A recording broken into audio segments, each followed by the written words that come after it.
चलिए, good morning all of you. आज जो हम स्टार्ट करें आपके साथ एडवांस्ड अकाउंट्स में आज बिल्कुल बेसिक सा चैप्टर आज हम स्टार्ट कर रहे हैं। वैसे तो सारी आसान से चैप्टर है, इसमें एएस ही मेन है। चैप्टर बहुत आसान आसान से हैं, ज्यादा नहीं है, सिर्फ एक दो चैप्टर हैं। एक अमलगामेशन में आपको थोड़ा सा टाइम लगेगा, एक होल्डिंग और सब्सिडरी में।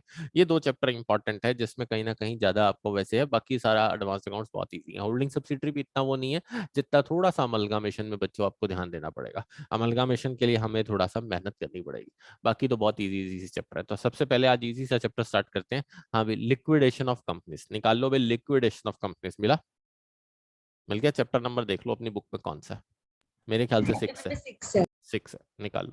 स्टार्टिंग के मैं जान के नहीं करा रहा, अभी मैंने कहा थोड़े दिन तो पहले जो मेन मेन चैप्टर्स हैं वो करा देता हूँ, फिर ये करा दूंगा। रिडम्पशन बायबैक ये कर लिया ना हमने, वैसे हमने फर्स्ट ग्रुप में भी किया ना, redemption of preference share, buyback of shares किया है ना बच्चों। Yes sir. और ये आपके पास शेयर बेस्ड पेमेंट भी इजी है। फिर पार्टनरशिप अमलगामेशन है और इंटरनल रिकंस्ट्रक्शन उसके साथ कनेक्टेड है। और ये अमलगामेशन पे टाइम लगेगा, और फिर होल्डिंग सब्सिडरी वाला है कंसोलिडेशन में। तो वो आप पहले हम ये कर लेते हैं इजी इजी से, थोड़े से normal chapter, liquidation, banking, non NBFC, फिर एएस करेंगे। सिलेबस इतना ज्यादा नहीं है कि टेंशन लेने वाली बात है। चलें भी चेतन।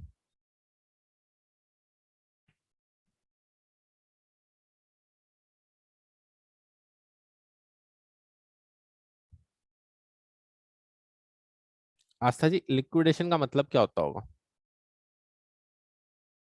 चेतन, क्या होता होगा?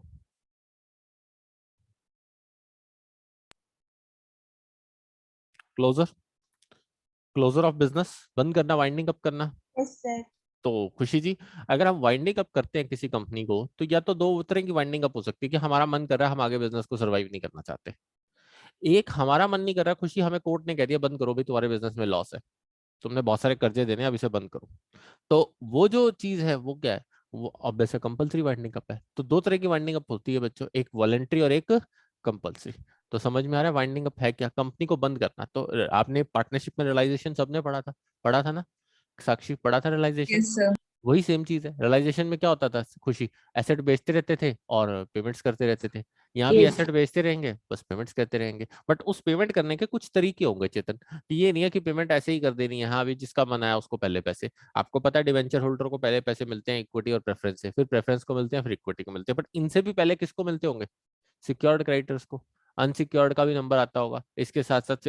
ऑब्वियस है, आपके पास कुछ गवर्नमेंट के टैक्सेस रहते हैं तो उसका भी नंबर आता होगा। तो वो हमें चार्ट समझ के चलना है कि किस किस की पेमेंट आस्था जी कब किस टाइम पे करनी है, उसी को लिक्विडेशन कहते हैं। क्या कहते हैं? लिक्विडेशन। मतलब लिक्विडेशन के कुछ रूल्स हैं, हमें उसको फॉलो करके चलना है। पैसे रियलाइज करते रहेंगे और पेमेंट करते रहेंगे। बहुत ईजी सा चैप्टर है। आप समझ में आ रही है बात? हाँ जी साक्षी जी, क्लियर है? Yes sir. तो कहता है सेक्शन, पहले थ्योरी लिखेंगे आज थोड़ी सी। 272 सेक्शन 365। और किसके सेक्शन होते हैं? लिक्विडेशन हो रहा है कंपनी का, तो कंपनी की वाइंडिंग अप भी किसके जरिए होगी खुशी? Companies act 2020। ऑब्वियस है, 13 तो आएगा ही। कुछ सर्टेन प्रोविजंस भी लगेंगे।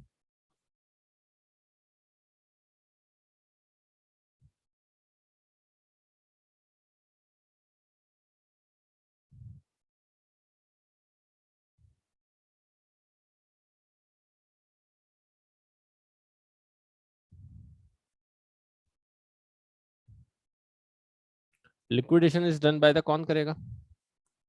कोई पर्सन अपॉइंट किया जाता होगा, उसको कुछ कहेंगे चेतन, क्या कहेंगे उसका बंदे का नाम? आर्बिट्रेटर। आर्बिट्रेटर तो नहीं कह सकते ना,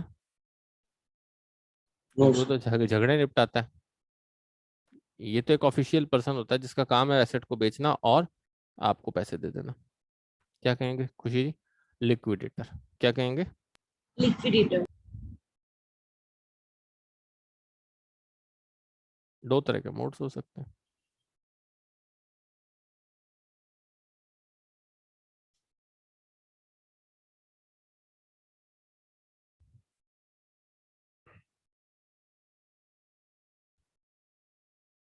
साक्षी जी, अगर हमें कोर्ट ने कह दिया तो वो क्या है? Compulsory liquidation.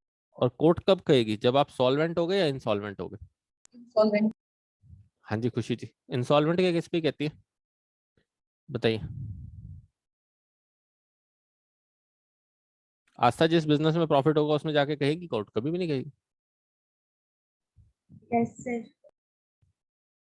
और हम अपनी मर्जी से कर रहे हैं, ज्यादातर सॉल्वेंट होते हैं, हमारे पास पैसा होता है, हम तब भी सोच रहे होते हैं इसको आगे सर्वाइव नहीं करना, भाई ये कंपनी अब ज्यादा लंबी चलाने का फायदा नहीं।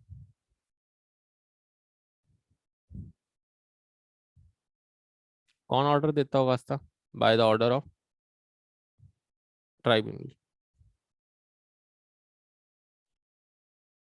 एज पर, और एज पर। आजकल एक एक्ट बना हुआ है बच्चों, नाम सुना होगा, सुना है ना, इंसॉल्वेंसी एंड बैंक्रप्सी एक्ट, सुना है? Yes, sir. कोड भी बोल सकते हैं इसको,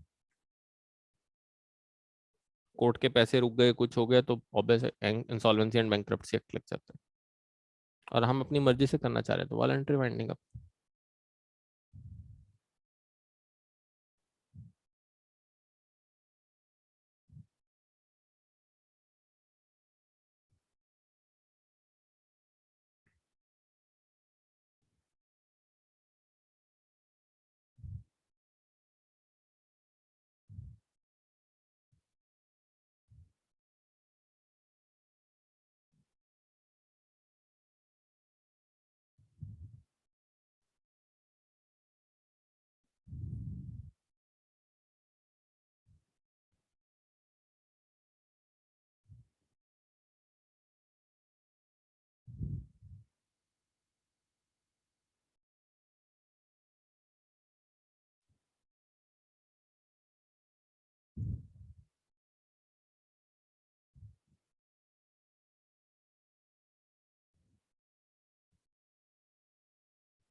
तो इसका भी हम किस में करा सकते हैं?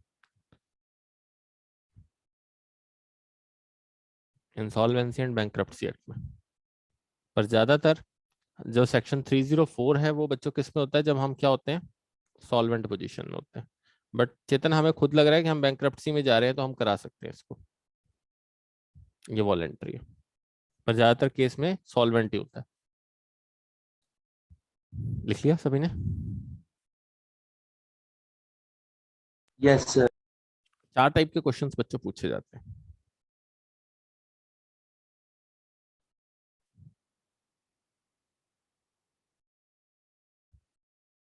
आस्था जी, हमसे 4 तरह के क्वेश्चंस पूछे जाएंगे पेपर में।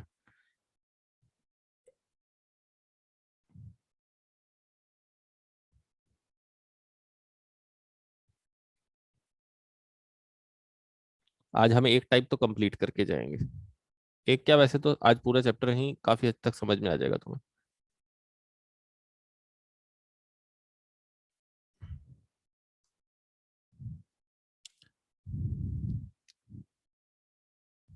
खुशी, हम 2 तरह से क्वेश्चन को डील करेंगे।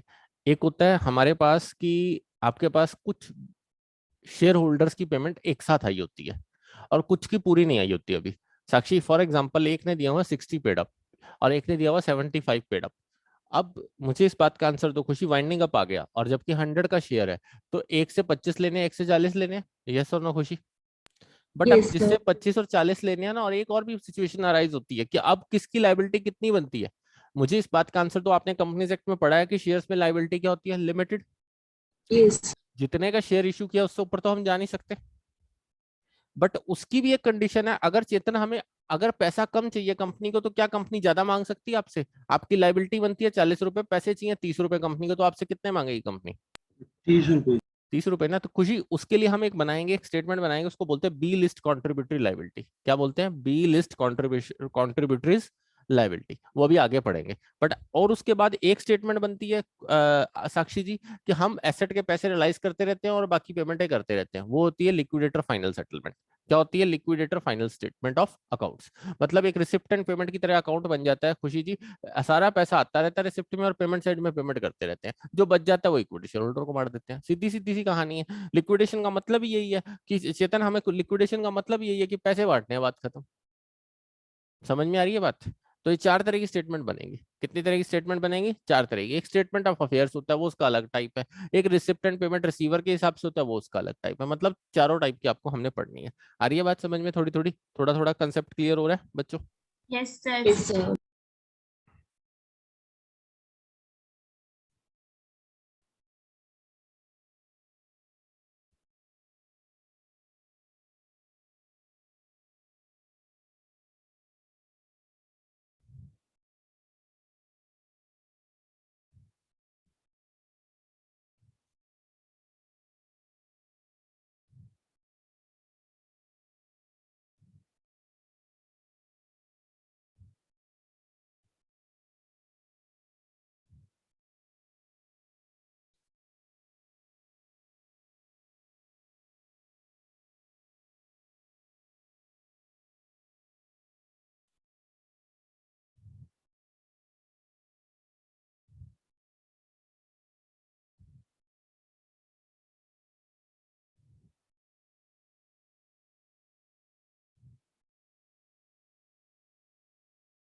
नाम अलग अलग है, बाकी चीज वही है।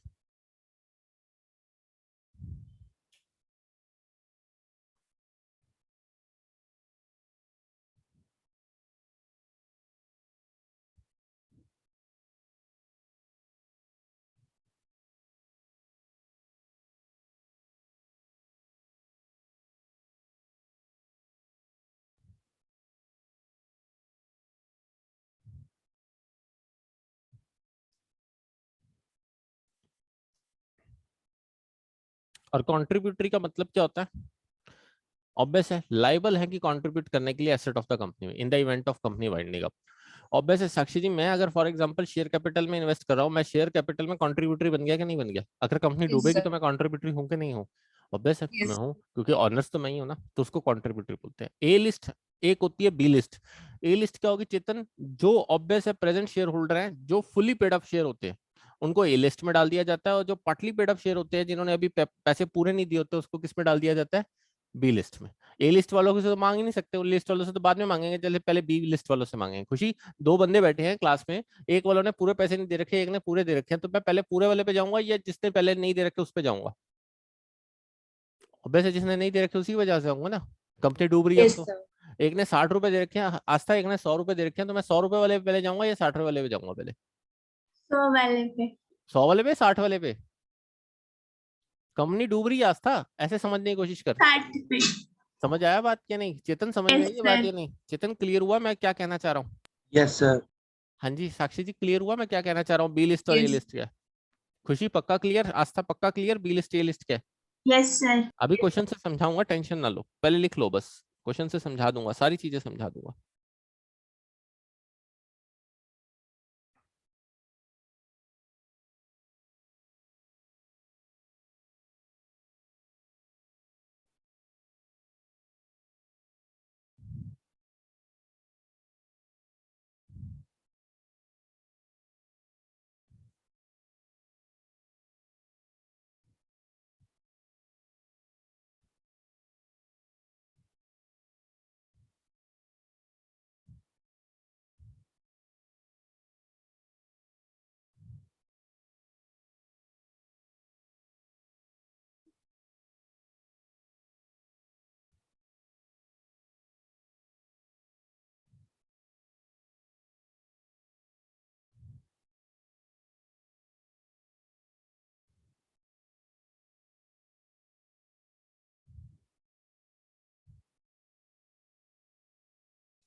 कॉन्ट्रीब्यूटरी का मतलब जो लाइबल है आस्था जी, जिन्होंने पैसा देना पड़ेगा, शेयर होल्डर ही कॉन्ट्रीब्यूटरी बन सकता है और कोई नहीं बन सकता आके। क्यों भाई चेतन? डिवेंचर होल्डर बनेगा वो तो कहेगा मेरे पैसे दो वापस। प्रेफरेंस शेयर होल्डर बनेगा वो कहेगा मेरे पैसे दो वापस। बट शेयर होल्डर अगर उससे फुली पेड अप है तो वो नहीं बनेगा, बट अगर पार्टली पेड अप है तो वो बनेगा। क्लियर है आस्था जी? समझ में आ रही है बात? Yes sir. क्लियर है खुशी? Yes, sir.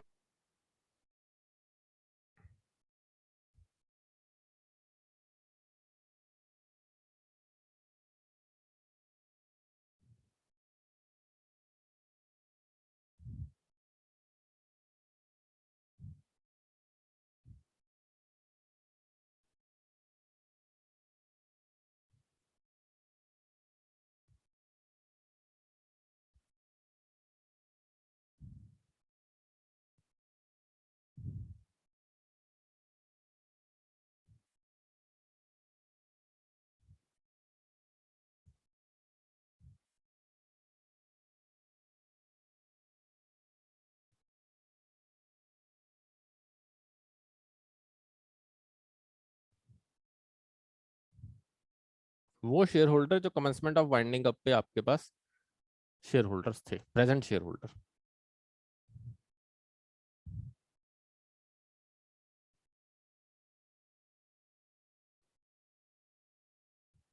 और बी लिस्ट जो अभी प्रेजेंट शेयर होल्डर नहीं है, पास्ट शेयर होल्डर है। पास्ट शेयर होल्डर का मतलब क्या है? Having partly paid up share है, जो बाद में आ सकते हैं। अभी ऑब्वियस अभी पूरे शेयर होल्डर नहीं बने हैं।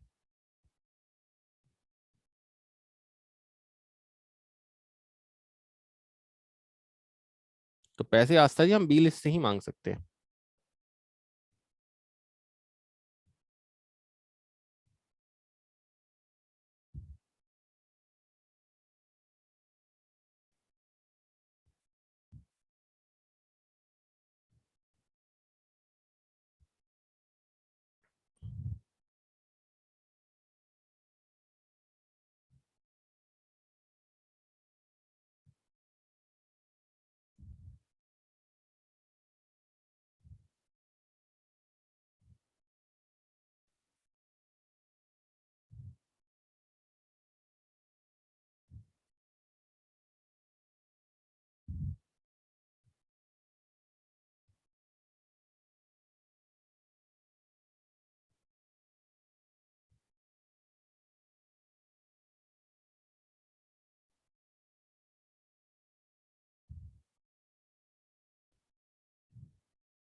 जो 12 महीने तक हमारे पास वाइंडिंग अप के टाइम पे अभी थे,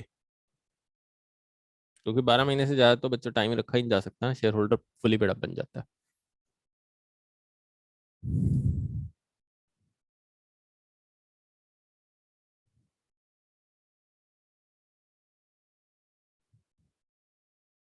और लाइबिलिटी बी की तभी अराइज होगी जब ए की ऑब्वियस रिफ्यूज हो जाएगी, क्योंकि ए तो कहेगा ना मैंने जितने दे रखे हैं वो तो लिमिटेड हो गए, बस मेरे पास तो उतने हैं ही, है उसके बाद बी से लो। ठीक है ना बच्चों? क्यों साक्षी जी? ए तो यही कहेगा ना कि मेरे तो जितने हैं वो आपने जब्त कर ही लिए, बस और तो मैं दूंगा नहीं, क्योंकि लाइबिलिटी लिमिटेड होती है। तो वो बी पे आ जाएगी।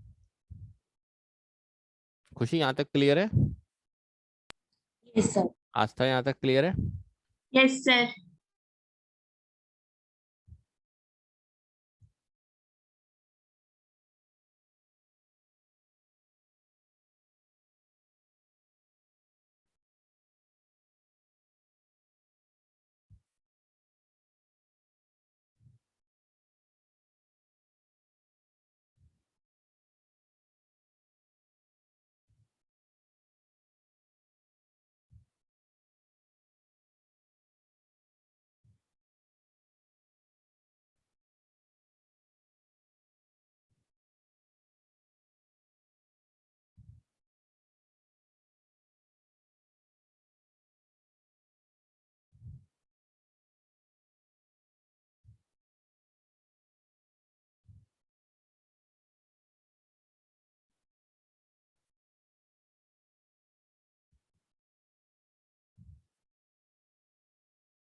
अभी बता के हटा था चेतन।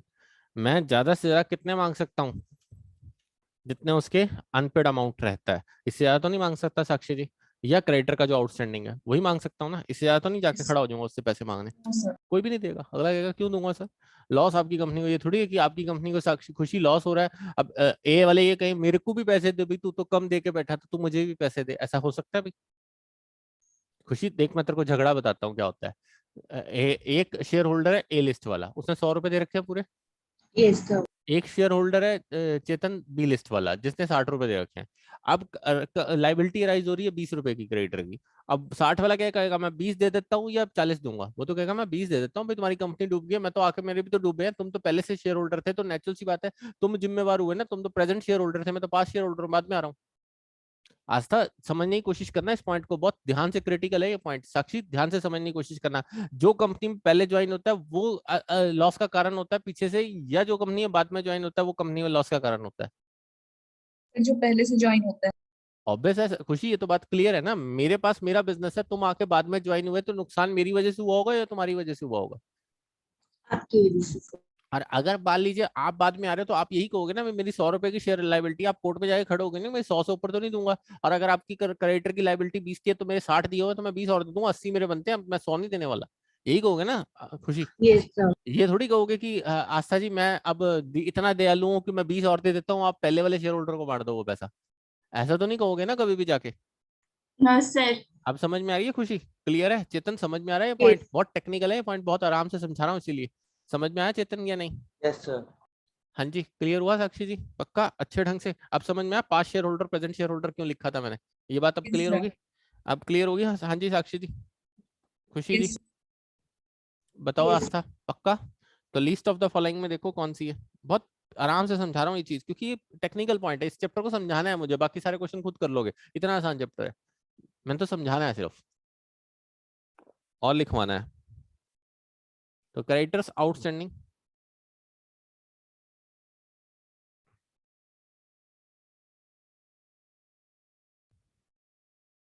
on the date of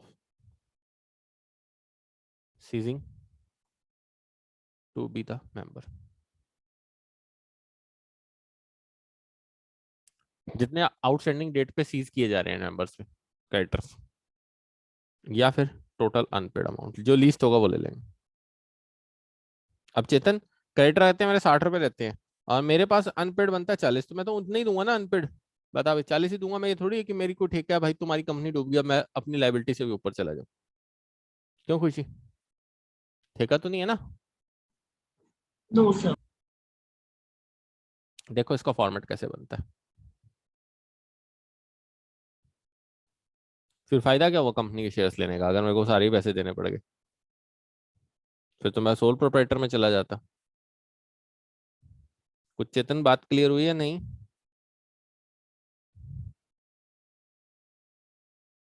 ये बी लिखा है मैंने, बी लिस्ट कंट्रीब्यूशन, इसकी एक टेबल बनती है, वो टेबल आपने बनानी है।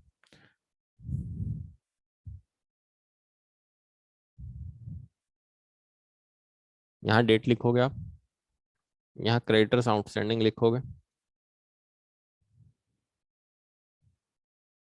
करके दिखाता हूँ, एक दो क्वेश्चन है बुक में तुम्हारे।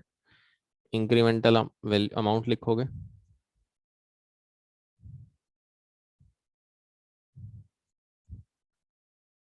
रेशो, अब रेशो भी है। अब चेतन एक और पंगा पड़ेगा, नंबर ऑफ शेयर्स हेल्ड।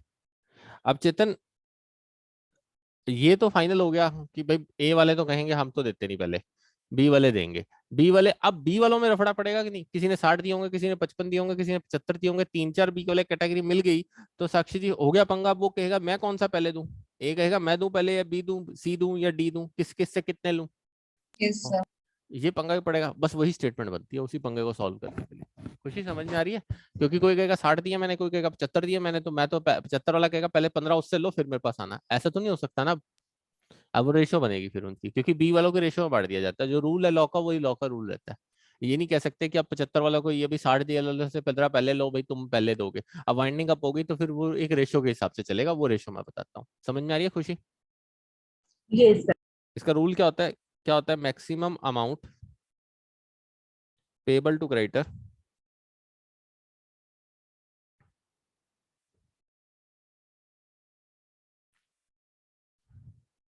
और maximum unpaid liability on shares.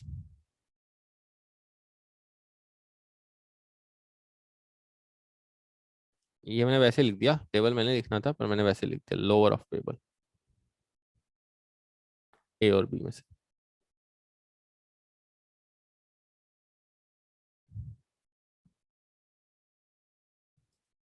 Question दिखाता हूँ फिर समझोगे। एक बार ये कंसेप्ट समझा दूं फिर आगे चलते हैं, फिर उसके बाद तुम्हें ये चैप्टर बहुत इजी लगेगा। ये थोड़ा सा हिला हुआ कंसेप्ट है।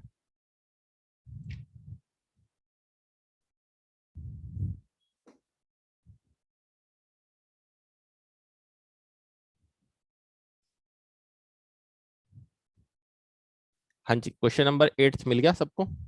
आ रहे हो भी 8 क्वेश्चन पे? मिल गया? हाँ जी साक्षी जी मिला, खुशी मिला। पहले क्वेश्चन पढ़ते हैं फिर आगे आगे बात करेंगे। खुशी मिल गया 8 नंबर क्वेश्चन? Yes, sir. एक बार रीड करो फिर मैं पढ़ाता हूँ। बहुत नॉर्मल पढ़ना, क्वेश्चन बुक से ही समझेंगे फिर चार्ट बनाएंगे, कुछ नहीं करना, पहले बुक से समझेंगे।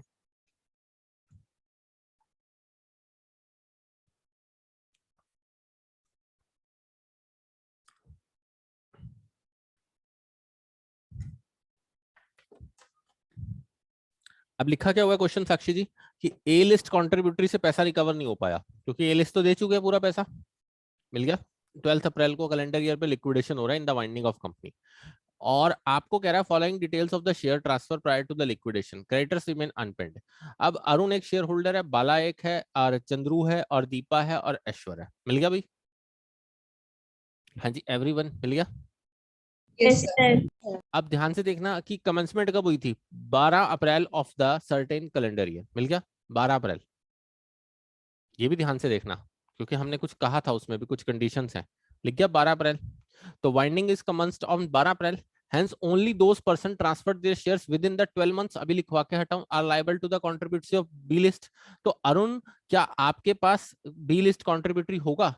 ये देखो ध्यान से बताना मुझे, 12 जून वाला होगा, 20 सितंबर वाला होगा, 15 अक्टूबर वाला होगा, 3 दिसंबर वाला होगा, बट एक साल से पहले वाला तो नहीं होगा। मैंने क्योंकि क्लियरली लिख दिया था यहाँ पर कितना बी लिस्ट कॉन्ट्रीब्यूटरी में, मैंने क्लियरली लिख दिया था ड्यूरिंग 12 मंथ्स। मिल गया चेतन? मेरी पॉइंट ध्यान से देखना, मैंने इसलिए थ्योरी लिखवाई है इसकी।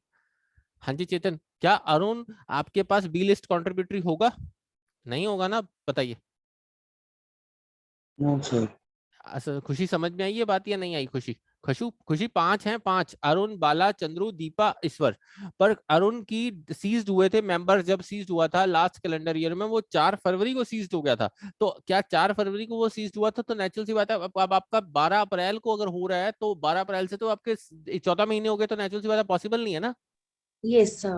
और आपके लास्ट कैलेंडर ईयर की, और जबकि 12 जून वाला आएगा, 20 सितंबर वाला आएगा, 15 अक्टूबर आएगा, 3 दिसंबर आएगा। अब क्लियर हुआ? हाँ जी साक्षी जी क्लियर हुआ कि अरुण तो नहीं लेंगे? बताइए। No, sir. क्लियर हुआ? हाँ जी चेतन क्लियर हुआ ये पॉइंट? अच्छे ढंग से बोलो फिर मैं आगे चलूंगा। बताइए यहाँ तक कोई दिक्कत है तो बताइए। खुशी यहाँ तक कोई दिक्कत? बताइए No, कोई। sir. पक्का? आस्था यहाँ तक कोई दिक्कत? No, sir. अब आस्था बाला पे शेयर कितने हैं? 1800, चंद्रू पे कितने हैं? 1200, दीपा पे कितने हैं? 1000, और ईश्वर पे कितने हैं? 500। अब ध्यान से पढ़ना, all the shares are 10 each on 5 share have been called up and paid up, ignoring the expenses of liquidation, remuneration to the liquidator, work out to be released from the above contributory। इस चीजों को, liquidation के expenses वगैरह को भी भूल जाओ, वो हम आगे पढ़ेंगे तो मैं समझाऊंगा कि लिक्विडेशन के एक्सपेंसेस क्या होते हैं। बस ये समझाना है कि आपके पास बाला पे अब 1800 शेयर है, चंद्रू पे 1200 है, और 1000 उस पे, 500 इस पे। ये बात तो क्लियर होगी? हाँ जी चेतन क्लियर है यहाँ तक? बताइए चेतन Yes, sir. क्लियर है? अब चेतन यहाँ देखो, creditors remaining unpaid outstanding on the date of ceasing to be member, कहता है जब 12 जून को आपको सीज किया जा रहा था तो क्रेडिटर्स कितने के पेंडिंग थे? 12,000 के। कितने? क्योंकि वाइंडिंग आपका प्रोसेस होता है ना, लंबा चलता है ना, समझ रहे हो मेरी बात को? जितने जितना टाइम डलता जाता है और कर्जे बढ़ते चले जाते हैं। खुशी ऐसे ही होता होगा ना, जितना जितना टाइम बढ़ता जाता होगा कर्जे बढ़ते चले जाते होंगे। समझ रहे हो Yes, मेरी? sir. क्योंकि ये एक प्रोसेस है, इतनी आसानी से निपटने वाला नहीं होता। अब मार को एक बात का आंसर दो। आस्था फॉर एग्जांपल है, फ्यूचर ग्रुप अभी चल रहा है, रिलायंस के साथ बिडिंग में चल रहा है, क्रेडिटर्स ने पीछे उसको फंसा दिया था, ले नहीं पाया था अंबानी जी वो, अब फिर दोबारा अंबानी को दो पेंच दूसरा लगाया किशोर बियानी का फ्यूचर ग्रुप लेने के लिए। तो अब मुझे इस बात का आंसर दो, उसको वाइंडिंग अप का प्रोसेस फॉलो करना पड़ेगा ना, तभी तो वो दे पाएगा, तभी तो वो फ्यूचर ग्रुप ऑब्वियस है किसके पास आएगा? रिलायंस के पास आएगा। तो क्रेडिटर की जो आउटस्टैंडिंग है, इंटरेस्ट बढ़ता रहेगा, सारी चीजें होती रहेंगी, क्या वो लेंगे नहीं? बताओ लेंगे या नहीं लेंगे? मुझे इस बात का आंसर दो क्रेडिटर्स। क्लियर है? आस्था जब 12 जून को सीज हो रहे हैं तो 12,000 के हैं, बट उसके बाद जब 20 सितंबर को सीज हो रहे हैं तो चंद्रू के पास 1200 शेयर थे, तो वो 17,400 के हैं। मिल रहा है आपको? और फिर 18,600 के, और फिर 22,000 के हैं। मिल रहा है? तो खुशी इससे क्या हो रहा है, बार बार एक्सपेंसेस बढ़ते जा रहे हैं, बार बार क्रेडिटर्स बढ़ते जा रहे हैं, बट ऑब्वियस है हम तो उतना ही कंसीडर करेंगे ना खुशी। ऑब्वियस है 12,000 से अब 17,400 हो गए तो 5400 और बढ़ गए ना खुशी। मतलब समझ में आया मेरी बात का? चेतन मतलब समझ में आया या नहीं आया अभी भी? आराम से समझो, जल्दी ना बचाना, आराम से समझो। खुशी 12 जून को मेरे 12,000 रुपए कर्जा था, 20 सितंबर को Yes, पहुंचा तो 17,400 हो गया, तो अब 12 जून को अगर 12,000 उतर गया तो उसके बाद 17,400 पे ऑब्वियस 5400 और बढ़ गया ना। yes, sir. उसके बाद 18,600 पहुंच गया तो कितना हो गया? 1200 और बढ़ गया। और 22,000 पहुंच गया तो 3400 और पड़ गया। अब इनसे पैसे कैसे कैसे लेने हैं वो रेशो पे डिसाइड करना है। यहाँ तक समझ में आया या नहीं आया, पहले तो ये बताइए, यहाँ तक समझ में आया कि नहीं आया? एक बार समझने Yes, में sir, टाइम आ लगेगा गया। इसका, एक बार समझने में टाइम लगेगा, फिर नहीं लगेगा। बताओ अब क्लियर हुआ? आस्था जी क्लियर हुआ? कुछ Yes, कुछ sir. पक्का बताओ, तभी आगे चलूंगा। बहुत आराम से करा रहा हूँ, कोई जल्दी नहीं है मुझे। इसी कंसेप्ट में थोड़ा टाइम लगना है, बाकी सारा समझ में आ जाएगा, बहुत आसान है। बाकी तो रिसिप्ट एंड पेमेंट है। बताइए क्लियर है? साक्षी जी पक्का समझ में आ रहा Yes, है? sir. तो अब स्टेटमेंट बनाए साक्षी जी, Yes, sir. बनाओ जी। अब समझ में आएगा तुम्हें कैसे स्टेटमेंट बनाते हैं।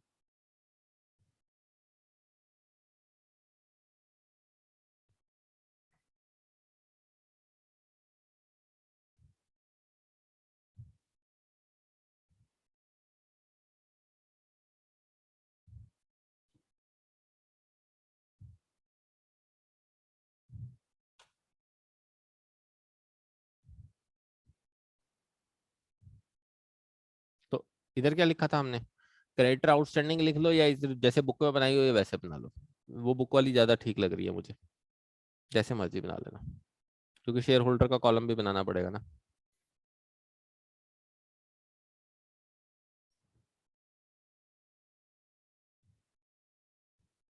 हाँ भी चेतन, बाला, चंद्रू, दीपा, ऐश्वर। तो amount to be payable,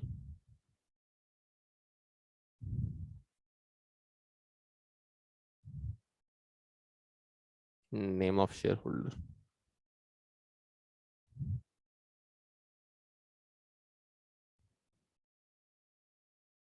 number of shares held. अब खुशी बताएगी, बहुत आसानी से समझ में आ जाएगा। खुशी, इसके पास थे 1800 शेयर्स, इसके पास थे 1200, इसके पास थे 1000, खुशी, और इसके पास थे 500। क्लियर Yes, है? अब यहाँ डेट का कॉलम साथ में बना लेना प्लीज, इसलिए डेट ऊपर था, वो तरीका इन्होंने बदला है, तो कोई बात नहीं, एक ही बात है, चलेगा। यहाँ ऐसे बना लो, एक ही बात है। हम उस तरीके से कर रहे थे, ये दूसरे तरीके से कर रहा है, ये वैसे ठीक है उससे। आ जाइए, 12 जून को डेट है, 12 जून। चेतन, क्रेडिटर्स को कितनी पेमेंट देनी है?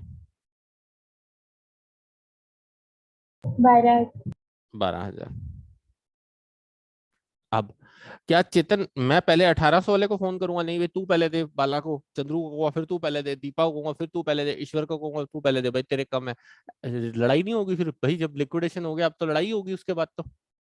बता भाई खुशी, अब क्या Yes, sir. करें? और सबके 5-5 रुपए शेयर रहते हैं, 5-5 रुपए रहते हैं, पर शेयर सबके पास अलग अलग है, तो लाइबिलिटी भी सबकी अलग अलग हुई ना। खुशी, सर बाला जिस मेरे साथ। रेशो में उनके पास शेयर्स हैं उस रेशो में डिवाइड करते हैं। हाँ उस रेशो में, वेरी गुड, बस किस्सा निबट जाएगा। चेतन यही तो किस्सा होगा, नहीं तो लड़ेंगे वो तो बैठ के, कहेंगे भाई मैं 1200 शेयर लेके बैठा हूँ, कहेगा मैं क्यों दूं पहले पैसे, तू 500 लेके बैठा है, तू 1500 लेके बैठा है, पहले 2000 वाले से बुलाओ, फिर 4000 वाले से बुलाओ। चेतन लड़ेंगे कि नहीं लड़ेंगे? जब ऑब्वियस है Yes, कंपनी sir. वाइड नहीं कपूती है ना, तो भैया बहुत कुछ बवाल होता है। ऑब्वियस है, चलती गाड़ी तो सबको अच्छी लगती है। चेतन अगर आज सेंसेक्स चल रहा है, आज इंडिया चल रहा है, और अगर रुक जाए तो लंका बनते देर नहीं लगेगी ना। फिर तो सारे ही कहेंगे कि भाई ये लंका है। क्यों खुशी? ऑब्वियस है, फिर तो सारे ही कहेंगे पाकिस्तान नहीं है। एम आई राइट और रॉन्ग? यस चलती सर। गाड़ी तो सबको अच्छी लगती है, और जब रुक जाती है ना आस्था, फिर कोई नहीं आगे आता। फिर सब कहते हैं भाई हमारे पास कुछ नहीं, अब तो हम खाली हैं। एम आई राइट आस्था? यस फिर तो सर। सब रो रो के पैसा निकालते हैं, क्योंकि ऑब्वियस है जब लिक्विडेशन का टाइम आता है ना कंपनी का, तो यही हालत होती है बच्चों। तो ऑब्वियस है कि बाला कहेगी मेरे पास नहीं है, चंद्रू कहेगा मेरे पास नहीं है, दीपा कहेगी मेरे पास नहीं है, ईश्वर कहेगा मेरे पास नहीं है। भाई फिर तीनों भाई चारों चारों को बिठाओ, रेशो दो, उस रेशो में हम ले लेते हैं। तो रेशो कौन सी? जो उनके पास शेयर है, क्योंकि अगर ये रेशो, अब एक और पॉइंट मेरा ध्यान से, साक्षी मेरे पॉइंट को बहुत ध्यान से सोचना। अगर 5 रुपीज पेड अप शेयर ना लिखकर ये लिखा होता कि 1 से 60 लिए, 1 से 75 लिए, तो फिर इनका अमाउंट निकलता ना रेशो बनाने के लिए, Yes, sir. फिर अमाउंट निकलता खुशी। क्योंकि यहाँ तो 5 रुपए सबके थे, तो ऑब्वियस है इस तरह से रेशो में बांट दूंगा जो इनकी शेयर्स की रेशो है। बट अगर खुशी इनका अमाउंट अलग अलग होता, किसी ने 60 दिए, किसी ने 75 दिए, तो फिर अमाउंट निकलेगा ना खुशी। फिर क्या यस सर। निकलेगा? अमाउंट निकलेगा। तो ट्राई टू बी अंडरस्टैंड, ये पॉइंट बहुत इंपॉर्टेंट है, प्लीज ध्यान से समझ के चलना। क्लियर है चेतन? अब क्लियर है? अब बांटो 12,000 को, 18, 12, 10 और 5, इसीलिए समझा के चल रहा हूँ बहुत आराम से। बांटो भाई, कितना बनता है चेतन बांटना? 12,000 पे कर दिया जाएगा। यही आता है 4800, 3200, 2667 और 1333। देखना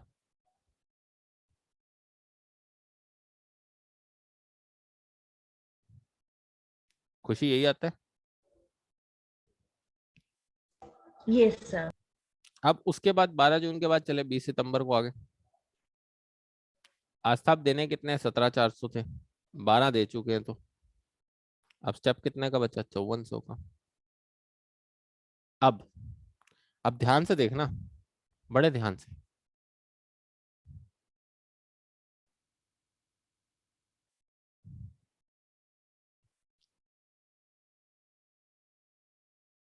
हाँ जी। अब चेतन, क्या बाला को इन्वॉल्व किया जाएगा? ध्यान से, बिल्कुल इसी पॉइंट को समझाना है मुझे बस, उसके बाद आपका क्वेश्चन समझ आ जाएगा। नहीं किया जाएगा सर। क्यों, रीजन? सर क्योंकि जो उसके 12 जून के बाद की जो भी लाइबिलिटी है, वो कहेगा कि मैं तो उससे पहले शेयर होल्डर था, तो मैं तो हाँ, उससे पहले सीज हो गया मैं, वेरी गुड, खुशी ने बहुत सही पॉइंट बताया। हाँ जी, क्लियर है। आस्था जी क्लियर है। वो क्या कहेगा, भाई 12 जून को मेरे अकाउंट सीज किए गए थे, तब 12,000 की लाइबिलिटी थी, मैंने उस रेशो में दे दिया, बात खत्म। अब तुम उसके बाद दोबारा सीज कर रहे हो, तो नेचुरल सी बात है मेरी लाइबिलिटी तो नहीं होगी ना। 20 सितंबर को जब सीज होंगे, तो जिनकी अकाउंट 20 सितंबर को सीज हुए, उनकी लाइबिलिटी 20 तक की है, उसके बाद की नहीं है। मेरी बात समझे यस चेतन? सर। मेरी बात समझ रहे हो चेतन, क्या कह रहा हूँ? वाइंडिंग अप में ये बहुत बड़ा प्रोसेस होता है, ये क्रेडिटर्स वाला, इसीलिए मैं बहुत प्यार से समझा रहा हूँ इसको, कि 1 साल चलता है प्रोसेस। जिस जिस क्रेडिटर की, जिस जिस शेयर होल्डर की पहले पहले अकाउंट सीज होते चले जाते हैं, उसकी लाइबिलिटी वहीं तक होती है। उसके बाद वो बाय बाय टाटा करके चलता बनता है। फिर उसके बाद जो उसका नंबर लगता है, उसकी नंबर लग जाता है, फिर दूसरे का नंबर लगता है, तो दूसरे का नंबर लग जाता है। जैसे तुमने देखा, अरुण तो निकल ही गया, वो तो कहता मैं तो 12 महीने से पहले था, मैं चला, बाय बाय। हाँ जी, क्लियर है। साक्षी जी क्लियर हो गया बिल्कुल, अच्छी तरह से ये बात समझ में आई। Yes, sir. हाँ भाई चेतन, बहुत अच्छी तरह से समझ में आई, बड़े प्यार से समझा रहा हूँ, बस उसके बाद मेरा ये चैप्टर बहुत इजी हो जाएगा। बताओ भी बच्चों, क्लियर है? चेतन बता, नहीं तो दोबारा बताऊंगा। बोल चेतन, आस्था। तो दोबारा बता दो। चेतन, एक के बुक्स ऑफ अकाउंट सीज हो गए 12 जून को, हो गए। उस दिन आपके क्रेडिटर थे 12,000, आपने हमारे रेशो में ले लिए, चार चार रेशो जो भी आपके पास शेयर होल्डर पड़े थे, हमने पैसा दे दिया। अब मेरे अकाउंट सीज करती है, उसके बाद आपने मेरी लाइबिलिटी ले ली जितनी लेनी थी, उसके बाद आऊंगा मैं दोबारा देने, बताइए मुझे। No sir. उसके बाद तुम्हारी लाइबिलिटी बढ़ती है, बढ़ती रहो, मैं क्या करूंगा, कंपनी वाइंडिंग को 10 साल ना हो जाए। समझ रहे हो? क्रेडिटर और निकल निकल के आते हैं, तो मैं थोड़ी सारी जिंदगी देता रहूंगा। अब समझ रहे हो मेरी बात को? Yes sir. ठीक है। अब कल को कोई फ्यूचर ग्रुप 26,000 करोड़ में किशोर बियानी का था, और फॉर एग्जांपल रिलायंस उसको 40,000 करोड़ में खरीदता है, 35 में खरीदता है, और कल को क्रेडिटर आगे खड़ा हो जाता है, क्या रिलायंस देगा उसके पैसे? नो बताओ सर। बच्चों, नहीं देगा ना। रिलायंस कहेगा मेरे की किस नाम की लाइबिलिटी है।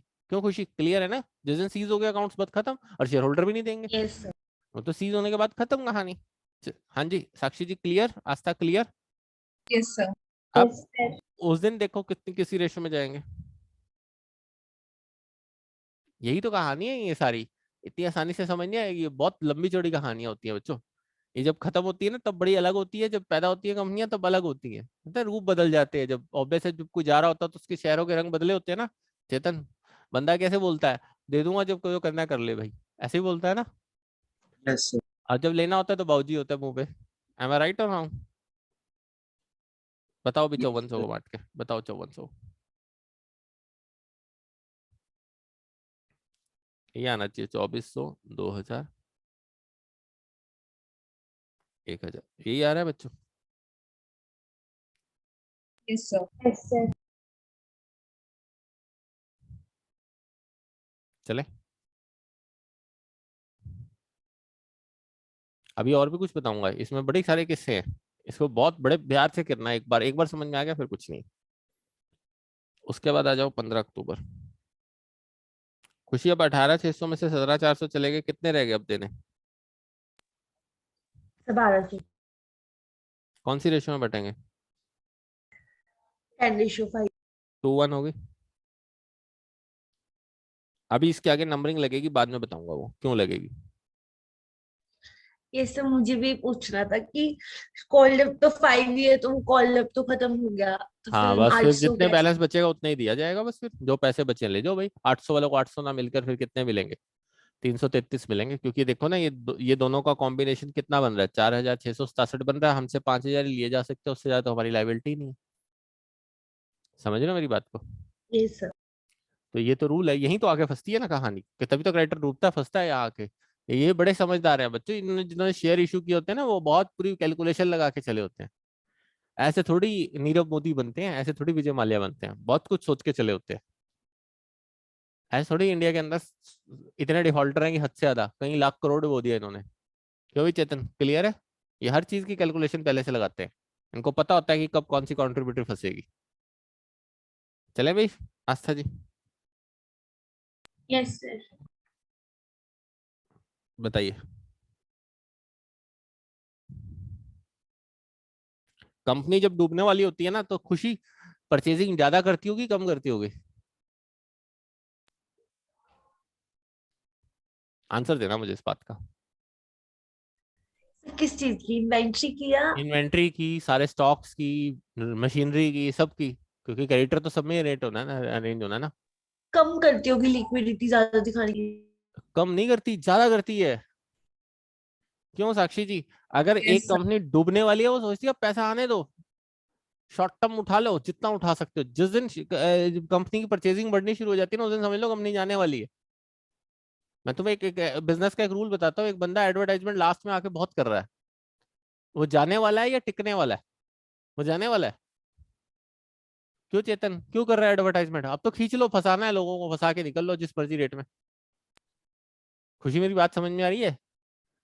Yes sir. अब मुझे इस बात का आंसर दे खुशी। अगर कंपनी ने, फॉर एग्जांपल, मेरे को एक बात का आंसर दे, फॉर एग्जांपल कोई भी कंपनी XYZ है, कोई भी लगा ले तू, अमेजोन है, अमेजोन अब ऑनलाइन माल बेच रही है, और जिस दिन जाने वाली होगी दुनिया को कई लाख करोड़ का चूना लगा के जाएगी कि नहीं जाएगी?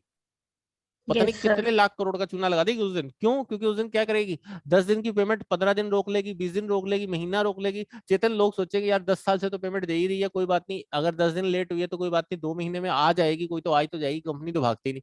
जब वो 10 दिन या हफ्ते की पेमेंट 2 महीने रुक गई, तब तक परचेजिंग बहुत हो चुकी होगी खुशी, इतने में तो वो पूरी कंपनी साफ कर जाएगी। Yes sir. मेन तो गेम इन्वेंट्री का, वहीं तो आके वो डुबोते हैं कंपनियों को। अभी तो लॉस पे चलाए जा रहे हैं, चलाए जा रहे हैं, लोगों को लगता है यार ये लॉस पे कैसे चले जा रहे हैं, अमेज़न पागल है। और जिस दिन शेयर मार्केट में ऑब्वियस है इनको वैल्यूएशन के चक्कर में है, ये नहीं पता कि वैल्यूएशन के चक्कर में नहीं है। वैल्यूएशन तो क्या होगी चेतन, जब मिलेगी मिलेगी, पर वैल्यूएशन लगाने वाला जिस दिन कोई नहीं हुआ ना, उस दिन क्रेडिटर का पैसा खाया जाएगा। समझ में आ रही है चेतन? Yes sir. उस दिन किसका पैसा खाया जाएगा आज तक? क्रेडिटर का। क्रेडिटर का क्यों? क्योंकि वो बेचारा उधार देके बैठ जाएगा वो 2 महीने का, और ऐसे ऐसे कई लाख करोड़ लोग होंगे जिनका सारा पैसा डूब जाएगा। मेरी बात समझ रहे हो? कंपनी माल बेच चुकी होगी अपना, क्लियर है? यस कंपनी तो सर। लोग ऑनलाइन शॉपिंग में खरीद चुके होंगे, इन्वेंट्री जीरो करके निकल लेगी। नहीं जीरो करेगी, थोड़ा बहुत छोड़ देगी, क्या फर्क पड़ता है? बट इस सिचुएशन पे छोड़ देगी जब क्या हो चुका होगा, क्रेडिटर बहुत ज्यादा होंगे। समझ रहे हो मेरी बात को? अब क्लियर है ये पॉइंट अच्छी तरह से, कि इन्वेंट्री बढ़ जाती है तभी तो पता लगते हैं बाद में आके, जब सीज हो रहे होते हैं ना मेंबर, तब आपकी लाइबिलिटी बहुत बढ़ बढ़ के निकल रही होती है। यही सिचुएशन है, जब भी लिक्विडेटर जाता है वो लास्ट में आके इसी चीज से दुखी होके आता है। क्लियर है जी आस्था जी? अब देखो ना, सबसे आखिर में 3400 की निकल के आई, पहले 5400, 1200, फिर 3400 ही निकल आए इकट्ठे। समझ रहे हो? Yes sir. और डी देगा सिर्फ, ओनली डी, 5 वाली रेशो में। अब डी के रेशो तो है ही नहीं इसमें।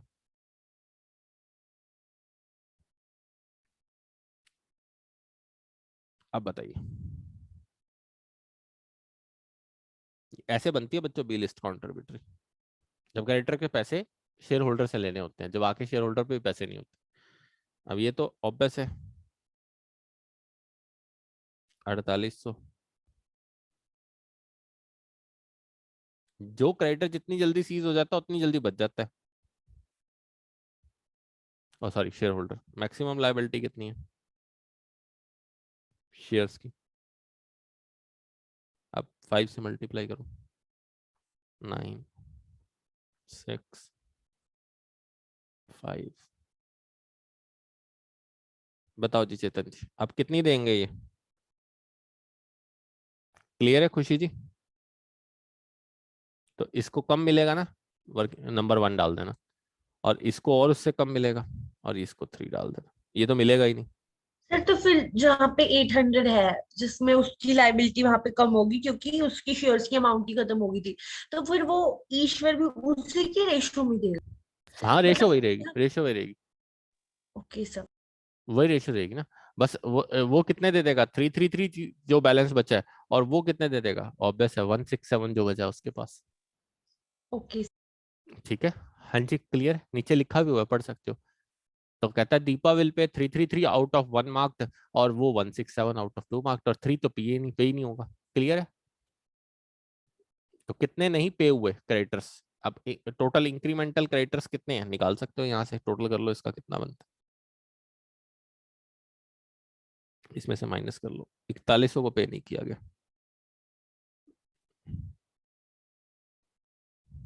जो आस्था जी बिल्कुल पे नहीं हुआ, इनका पैसा डूब गया। किस में से है वो? ऑब्वियस 3 दिसंबर तो होल है, एंड ऑब्वियस 15 अक्टूबर में से कितने? 700 बचे balance. Clear Khushi? Yes sir. Aastha clear? ये तरीका होता है बच्चों जब हम पैसा वापस करने आते हैं बी लिस्ट कॉन्ट्रीब्यूटरी के हिसाब से। क्रेडिटर शेयर होल्डर से पैसा नहीं ले सकता बच्चों, भूल जाओ। बस तब तो इसके पास एसेट ही होती है, अगर एसेट भी मिल गई नहीं तो गया पैसा। कहने को तो सब कह देते हैं हमने नीरव मोदी की प्रॉपर्टी से इतने कुर्क किए, इतने किए, इतने किए। सोच सकते हो मिलते होंगे मार्केट को? उसका 10 पैसे नहीं मिलते मार्केट को।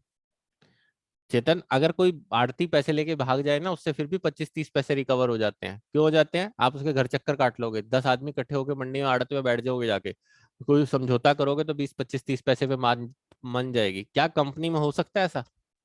No sir. कुछ नहीं होता बच्चों, 20-25-30 पैसे छोड़ो, कुछ नहीं मिलता, क्योंकि इतने लंबे प्रोसेस होते हैं। तो उस प्रोसेस में ही कितना टाइम निकल जाता होगा साक्षी जी? 2-3 साल निकल जाते होंगे। Yes, sir. और जब तक वो देने की बारी होती होगी तब तक तो वो छुट्टी होली होती होगी। पता नहीं कितने Yes. क्रेडिटर्स निकल के आ जाते होंगे, क्योंकि ये कहानी तो ये ऐसी तो होती है। सारा पैसा इंटरेस्ट में ही चला जाएगा। कुछ भी नहीं होता, ऐसे ही चलता है बच्चों, बस कंपनी गई तो गई, समझ लो। विश्वास पे चल रही है सारी कहानी आपके सामने। आज सेंसेक्स, अगर मैं रोज एफएमईको में तुम्हें पढ़ा रहा हूँ, यही चीज है। आज मार्केट जितनी खड़ी है वो ओवरलैपिंग पे खड़ी है। आज मार्केट ओवरलैपिंग पे है, सारी की सारी रिस्क पे है टोटली।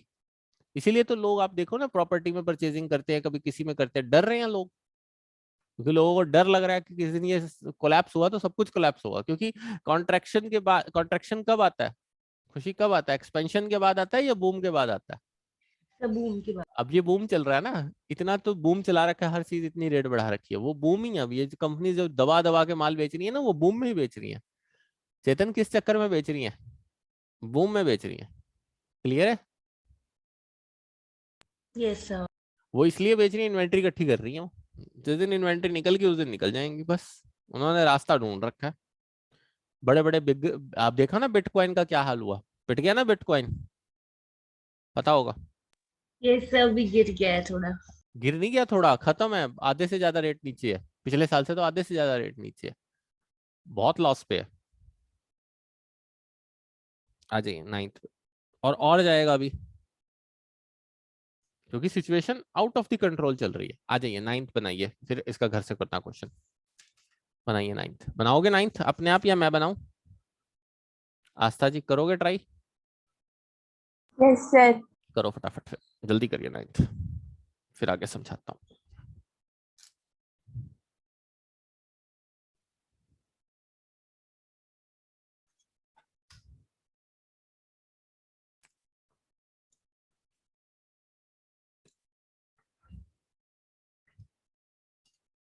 मैंने एफएम में समझाया भी होगा खुशी, साक्षी समझाया था ना, जब बूम आने लगता है तो 10 शॉप की जगह 50 खुल जाएंगी, तो ऑब्वियस है किसको बेचेगा कोई माल? माल तो Yes, बहुत sir. बिकेगा, और माल सच में बहुत बिक रहा है।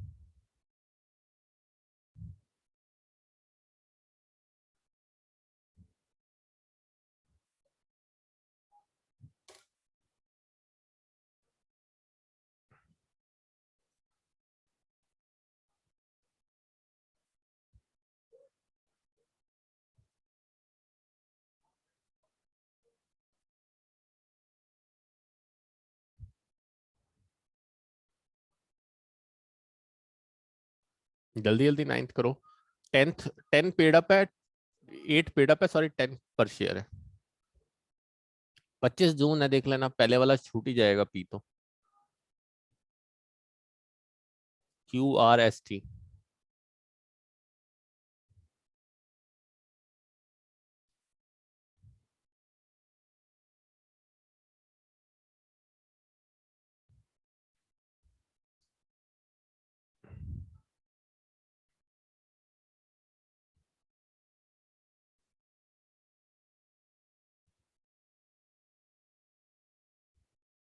ये 5 मार्क्स में आता है ज्यादातर क्वेश्चन।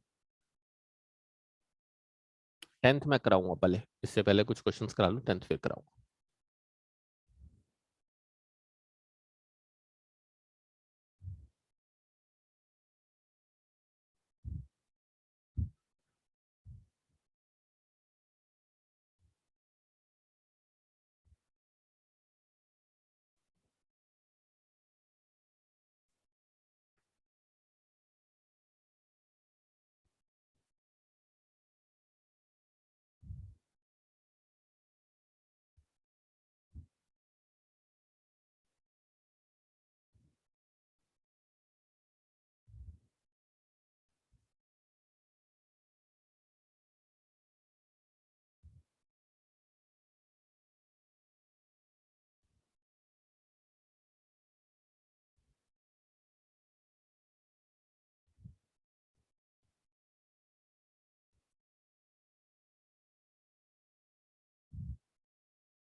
बताइए, सबसे पहले खुशी जी, 22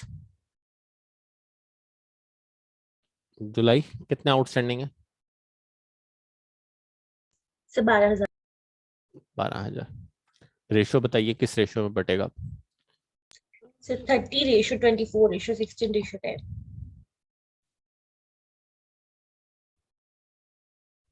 16 है ना? यस बाटी, सर। बाटी बच्चे। ऊपर से शेयर्स, 45। शेयर्स बता दो पहले, वो नहीं लिखे मैंने। से 3,000, 2,400, 1,600 और 1,000।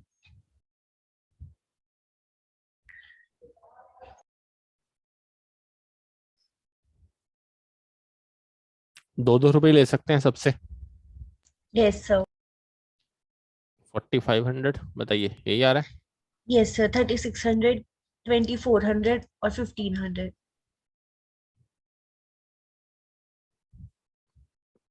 नेक्स्ट, अब साक्षी जी, कौन सी डेट है? 15 सितंबर।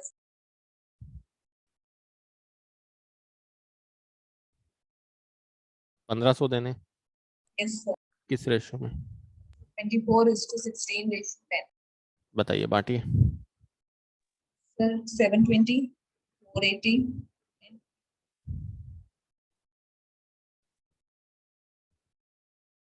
300। बताइए, उसके बाद कौन सी डेट है? 14 दिसंबर।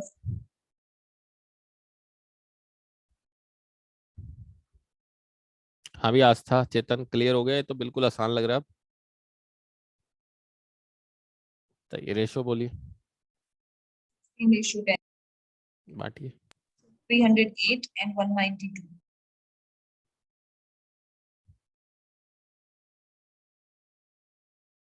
उसके बाद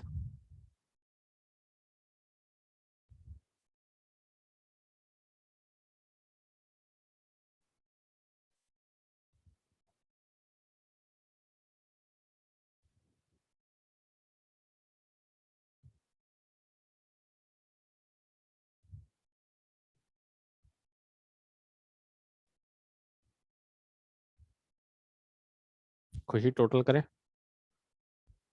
यस सर।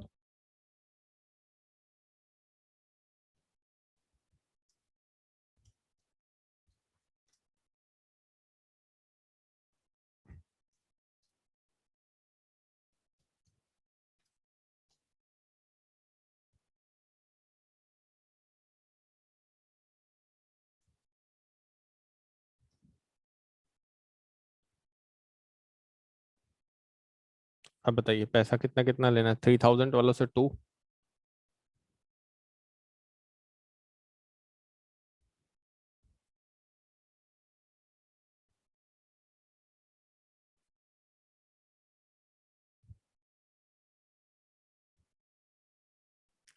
टू रुपीज है ना,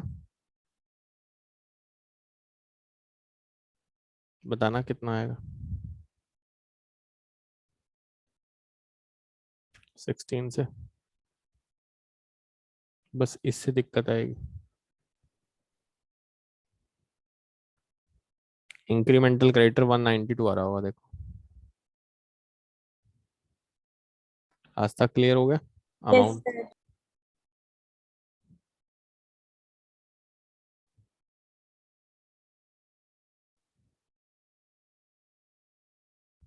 ये नहीं पे होगा, इसमें से 192 नहीं पे होगा।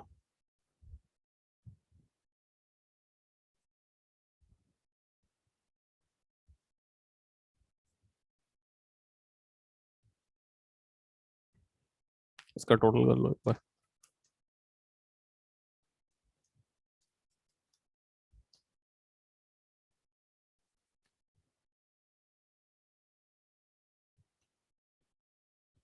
क्लियर आस्था जी, चले।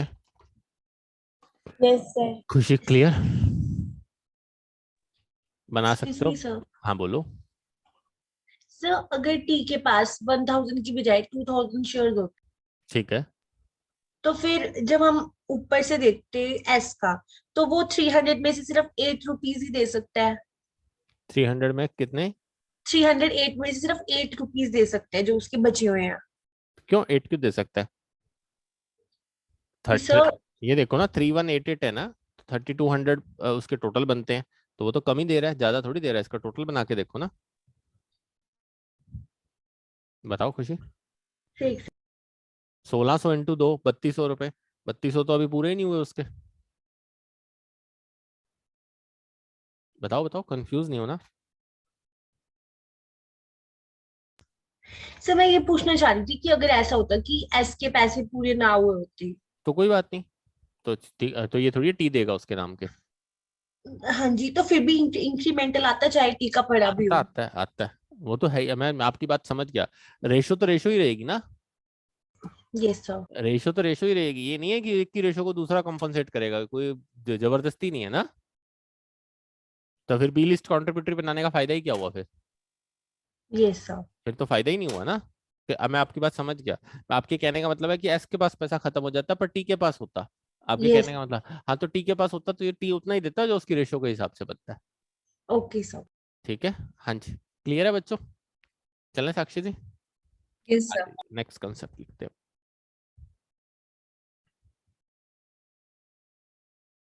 बी लिस्ट कॉन्ट्रीब्यूटरी हो गया, उसके बाद कौन सा था Chetan? Liquidator, final statement of accounts.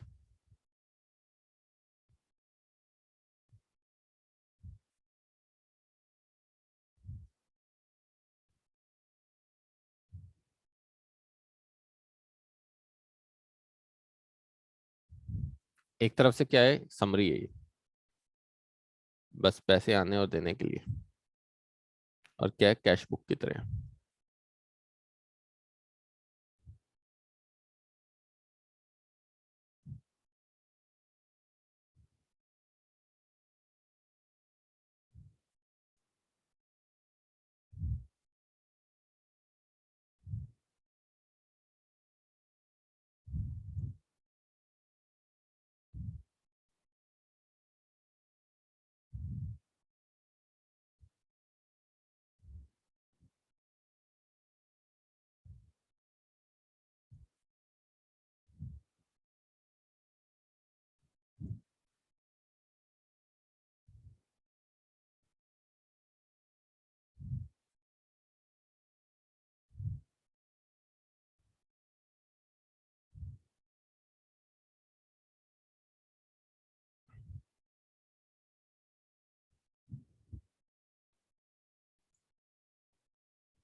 अगर कंपलसरी हो रहा होगा तो खुशी कहाँ लेके जाना पड़ेगा, इसको सबमिट भी करना पड़ेगा। कंपलसरी वाइंडिंग अप में कोर्ट में सबमिट करना पड़ता है। और अगर चेतन कंपलसरी नहीं है, वॉलंटरी, तो कंपनी इसके बात तो करोगे क्यों जी?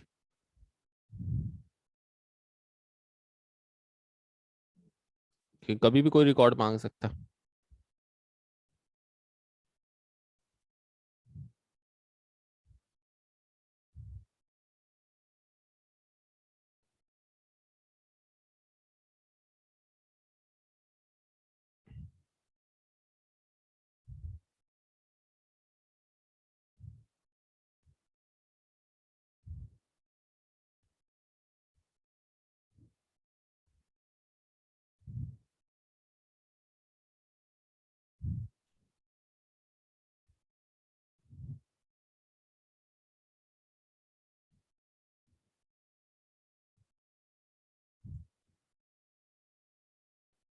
अब किस किस ऑर्डर में पेमेंट जाएगी, ये नहीं है कि नहीं तो सारे झपट्टा मार लेंगे भी मुझे दे दो मुझे दे दो। क्यों चेतन, टेंशन तो सबको होगी ना। पर नहीं, सबसे पहले जिसको राइट है उसी को दी जाएगी। हाँ जी खुशी जी मिल रहा है, आस्था जी।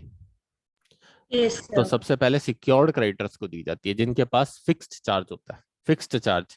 चेतन, मेरे पास कोई लैंड प्लांट मशीनरी मॉर्गेज पे पड़ा है, तो पहला राइट मेरा ही होगा ना, मॉर्गेज वाली एसेट वाले जिस पे कोई गिरवी रखी रखी हुई है चीज। जो अनसिक्योर्ड है वो नहीं, जो सबसे पहले सिक्योर्ड है। क्लियर? क्लियर?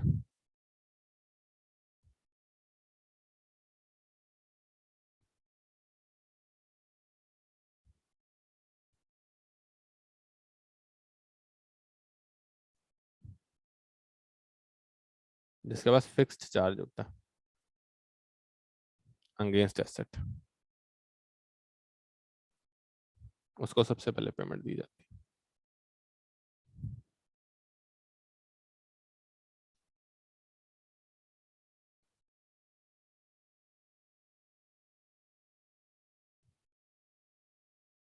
अब प्लांट रख के क्रेडिटर्स से पैसा उठाया हुआ है, उस केस में सबसे पहले उनको पेमेंट मिलेगी। चाहे कोई लॉन भी हो, वो भी सिक्योर्ड क्रेडिटर्स में आता है।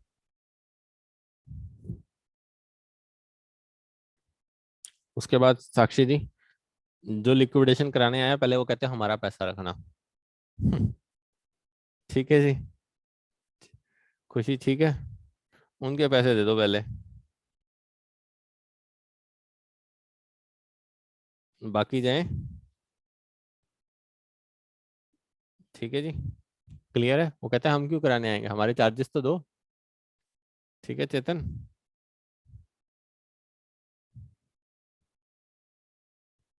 अब उसके बाद बताता हूँ ओवर राइडिंग और प्रेफरेंशियल क्रेडिटर्स, वो भी बताता हूँ।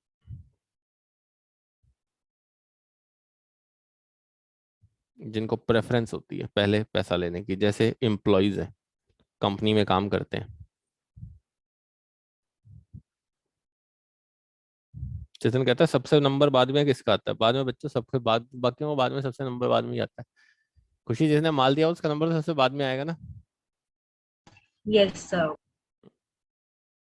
इसको ओवरराइडिंग प्रेफरेंशियल क्रेडिटर लिख लेना, कॉमा काट देना, प्रेफरेंशियल अलग लिखवा देता हूँ, वो 327 में आएंगे।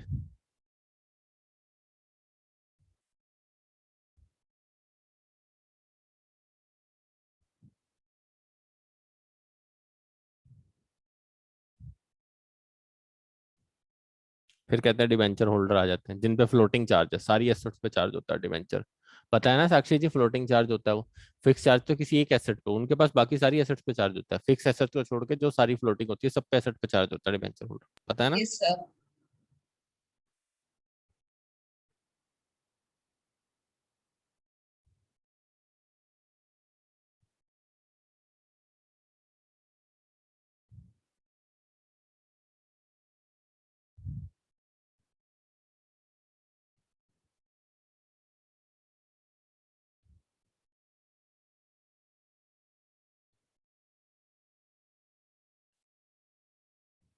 उसके बाद अनसिक्योर्ड, फिर प्रेफरेंस शेयर होल्डर, कुछ बच जाए तो लास्ट में इक्विटी वाले को दे देना भाई।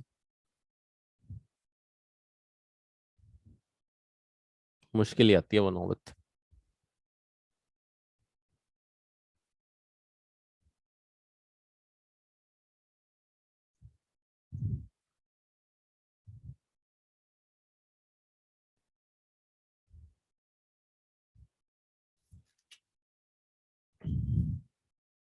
चलें बच्चों, बनाए फॉर्मेट,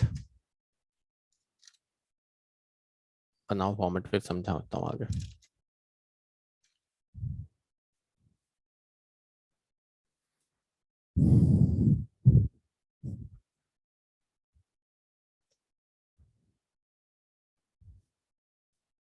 लिख लिया?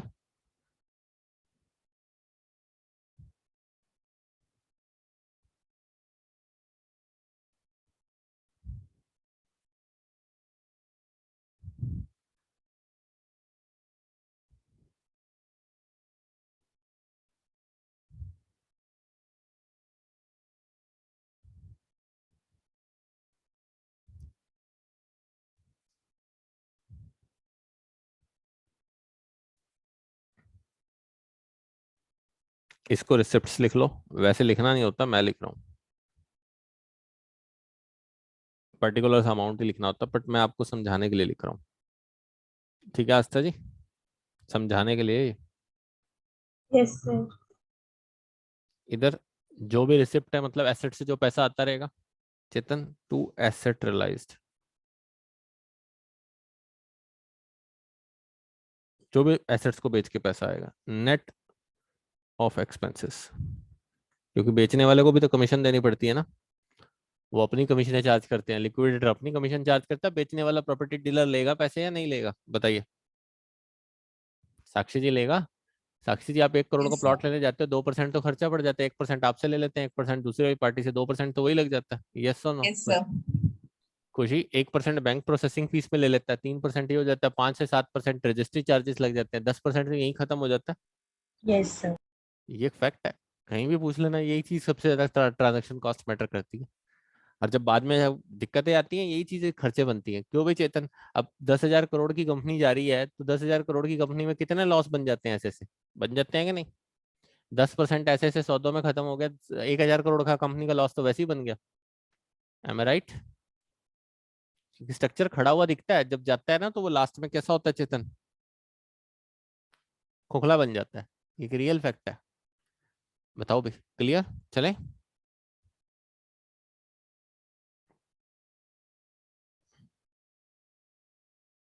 खुशी, बंगला बंगला बेचना आसान है, घर बेचना आसान है? छोटा सर घर बेचना आसान है। बंगलो तो नहीं बिकता, कौन लेगा 200-500 करोड़ रुपए खर्च करके? क्यों साक्षी जी? 500 वाला कहेगा मैं तो 200 देता हूँ। बताओ भी बच्चों, जाएगा Yes, खाली है? sir. बोल ही Yes, नहीं sir. देने आएगा कोई, उसकी यही कलेश है उसमें।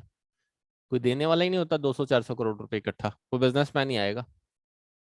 और वो सोच रहे होते हैं ठीक है लटकने दो, जब तक लटक रहा है, हमें जरूरत होगी तो ले लेंगे, नहीं होगी तो खुशी। छोड़ देंगे। आपको पता है विजय माल्या का यही तो हुआ था। बड़ी मुश्किल गया था, बैंगलोर वाला जो उसका गोवा में बंगलो था, बड़ी मुश्किल से बिका था 70-80 करोड़ रुपए में। इतना शानदार गोवा का बंगलो था उसका, कई 100 करोड़ में बनता आज की डेट में, 70-80 करोड़ में बिक गया था, सिर्फ लेने वाला ही नहीं था। जो भी Chetan, clear? Cash at bank, cash in hand. उसके बाद अब अदर एसेट रियलाइज्ड। अब ये तो एसेट रियलाइज्ड कौन सी है? जो फ्री ऑफ चार्ज थी। खुशी, कौन सी थी? Free of charge. अब ये अदर एसेट रियलाइज्ड कौन सी है?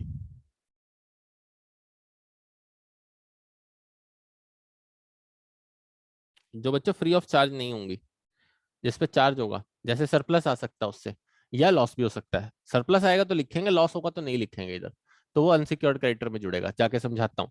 चेतन, मैंने एक 10 लाख की प्रॉपर्टी गिरवी रख के, कितने लाख की प्रॉपर्टी गिरवी रख के? 10 लाख की, 8 लाख का लोन दे रखा है। कितने का लोन ले रखा है? 8 का। 8 लाख। समझ आ रही है बात? कोई साक्षी, मेरी बात समझ में आ रही है? अब बिकेगी 10 लाख वाली चीज, 10 में बिक गई, 8 लाख पे कर दिया, तो बचे कितने? 2 lakhs. 2 लाख। वो 2 लाख यहाँ आएंगे। बट अगर चेतन 10 लाख की एसेट गिरवी रख के 12 लाख का लोन ले रखा है, अब बिकी, साक्षी जी अब बिकी तो कितने जाएंगे, 2 माइनस में ही जाएंगे ना, तो वो 2 Yes, sir. अनसिक्योर्ड क्रेडिटर बनेंगे।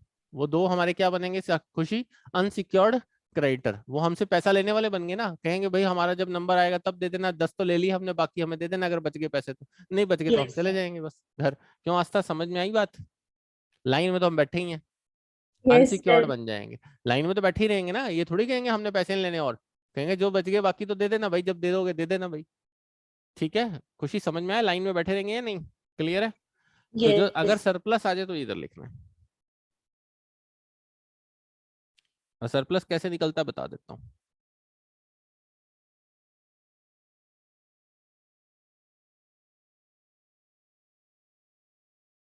वो उसी की बात हो रही है यहाँ पे, जैसे सेल ऑफ एसेट,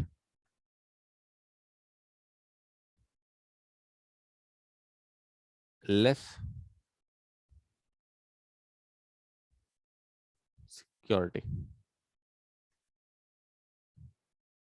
सिक्योरिटी का मतलब जितने पैसे देने थे उनके, 10 लाख की एसेट थी, 8 लाख का लोन था। फिर उसके बाद जो कॉल्स इन एरियर से पैसा आ गया, अगर एरियर को बेचारे को दे आगे भी, मैं भी दे आता हूँ जाके, या कोई अमाउंट रिसीव्ड हो गया शेयर होल्डर से, जैसे बी लिस्ट कॉन्ट्रीब्यूटर से।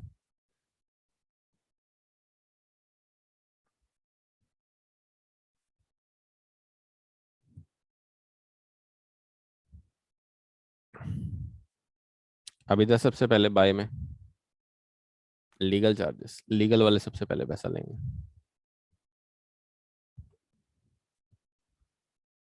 लिक्विडेटर एमोरेशन। अब आप कहोगे सर आपने तो कहा था कि पहले किसको पैसा दिया जाता है, जिनकी सिक्योर्ड एसेट होती है, तो 2 में आ गया ना वो सिक्योर्ड वाले, सिक्योर्ड क्रेडिटर्स। तो अपनी एसेट से रिकवर कर लिया, बाकी अनसिक्योर्ड बन गया। हाँ जी, क्लियर हो रहा है? हाँ जी खुशी, आस्था, प्लीज बताओ समझ आई? ये देखो Yes, ना, मैंने sir. यहाँ लिखवाया था ना सिक्योर्ड पहले दे देना, तो सिक्योर्ड दे दिया पहले 2 में, और बाकी बचा फिर लीगल चार्जेस से शुरू हो गए। देखो लीगल चार्जेस, लिक्विडेटर एमोरेशन, समझ में आ रही है बात? हाँ जी। Yes, sir.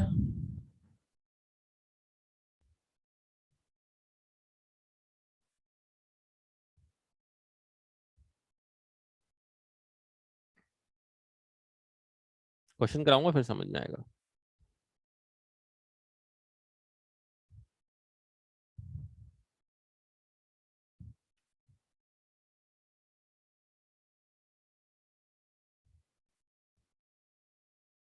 अब डिवेंचर होल्डर को भी पेमेंट,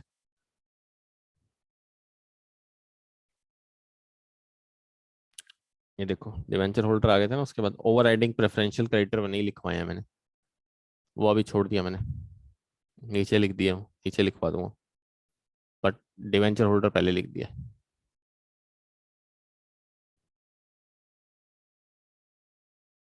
वैसे वो ऊपर आएगा ओवर राइडिंग प्रेफरेंशियल क्रेडिटर, ठीक कर ही देता हूँ, छोड़ो गड़बड़ हो जाएगी नहीं तो तुम्हारे साथ।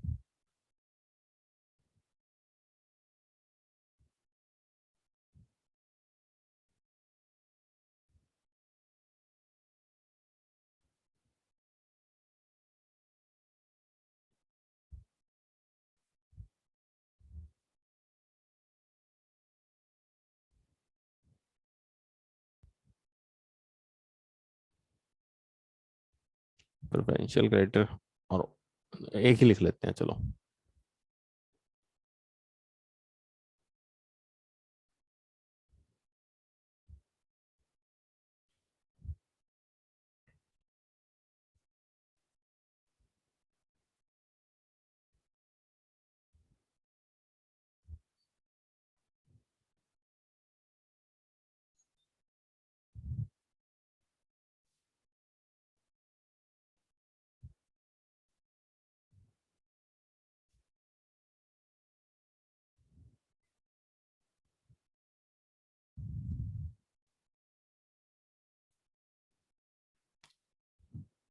चेतन, मैं अपनी कंपनी से अपनी मर्जी से कंपनी बंद करने जा रहा हूँ, तो डिवेंचर होल्डर इंटरेस्ट भी लेंगे ना तब तक का। Yes sir. बट अगर कंपल्सरी बाइंडिंग अप हुई है तो बेचारों को पैसा मिल जाए, वो बहुत बड़ी बात है ना, क्यों भाई? हाँ जी। Yes sir. खुशी, जब कंपलसरी वाइंडिंग अप हुई हुई तो थोड़ी मिलेगा। जिस दिन वाइंडिंग अप स्टार्ट होती है, चाहे 2 साल वाइंडिंग अप चलती रहे, वो नहीं, उसके बाद का इंटरेस्ट नहीं मिलता। क्लियर है? ओके लिखवाऊंगा अभी सर। इस बात को। वो कह देते हैं छुट्टी, बाय बाय टाटा, भूल जाओ अब तो। अब तो हमें ही तुम्हारे को कंपलसरी वाइंडिंग अप करके पैसा देना पड़ रहा है, तुम कंपनी से पूछो जाके।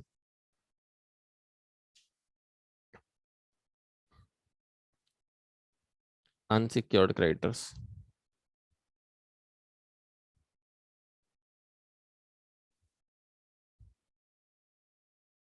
उसके बाद साक्षी जी किसका नंबर लगेगा? प्रेफरेंस शेयर होल्डर का।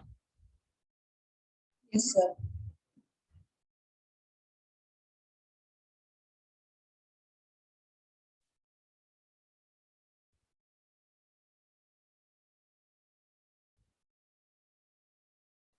अब प्रेफरेंस शेयर होल्डर भी अपना एरियर मांगेंगे, डिविडेंड नहीं मिला होगा जो,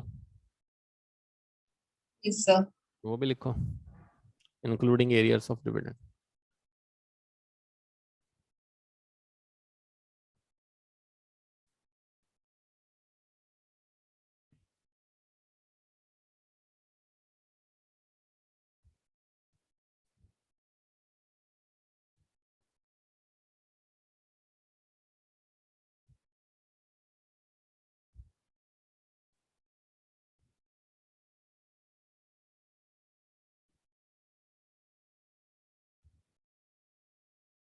और फिर इक्विटी शेयर होल्डर।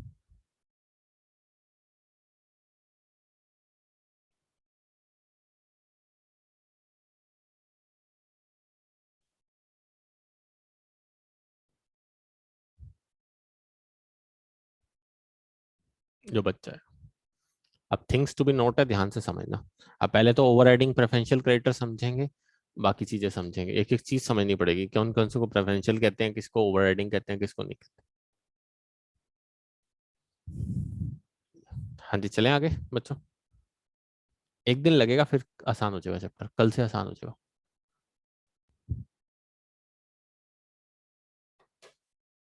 चलें खुशी जी। Yes sir.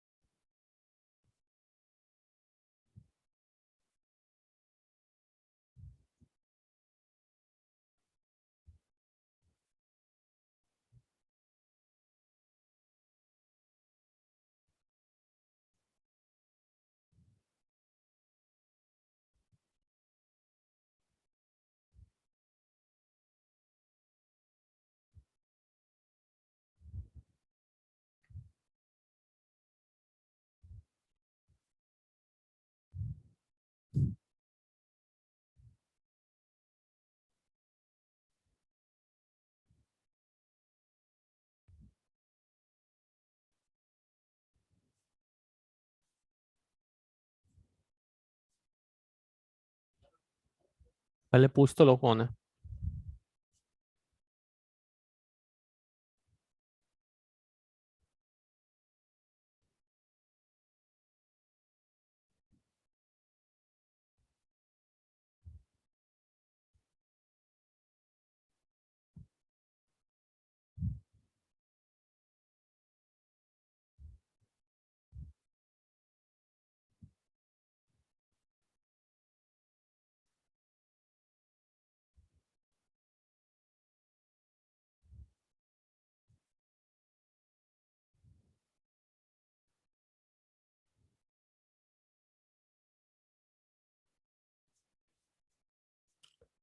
तो बिठा लो ना, 5 नंबर में बिठा दो।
पारी पासु का मतलब होता है with equal share.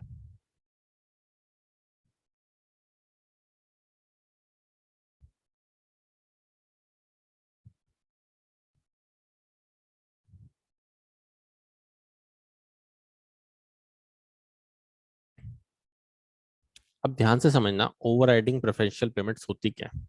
Company winding up होगी बच्चों, बट कुछ को प्रायोरिटी पेमेंट्स है। सबसे पहले तो वर्कमैन ड्यूज को प्रायोरिटी पेमेंट होती है। किसको प्रायोरिटी पेमेंट होती है? वर्कमैन ड्यूज को। सैलरी वेजेस की बात नहीं कर रहा हूं मैं, वर्कमैन ड्यूज को प्रायोरिटी पेमेंट है, जो इंडस्ट्रियल डिस्प्यूट एक्ट में आते हैं। आपने पढ़ा है लेबर लॉ, लेबर्स पढ़े हैं। आपने देखा है कि कुछ वर्कर्स जो काम करते हैं उनको सबसे पहली प्रायोरिटी है। खुशी, साक्षी, हाँ जी, लिखा होगा वो वर्कमैन ड्यूज है। तो क्या है, उनको सबसे पहली प्रायोरिटी है। जैसे ग्रेजुएटी फंड रुका हुआ है किसी को पहले, तो उनको सबसे पहली प्रायोरिटी है, उनका पैसा पहले देना पड़ेगा। बाकी सबकी बात की प्रायोरिटी है। तो वो क्या है? Overriding preferential payment. क्या है Aastha ji? Overriding preferential payment. बात समझ में आ रही है आस्था जी? सर बट साक्षी जी, अब हमने अभी सिक्योर्ड क्रेडिटर पढ़ा, बट सिक्योर्ड क्रेडिटर और वर्कमैन दोनों ही कई बार क्या होते हैं कि किसी सिक्योरिटी के अंदर सिक्योर्ड होते हैं।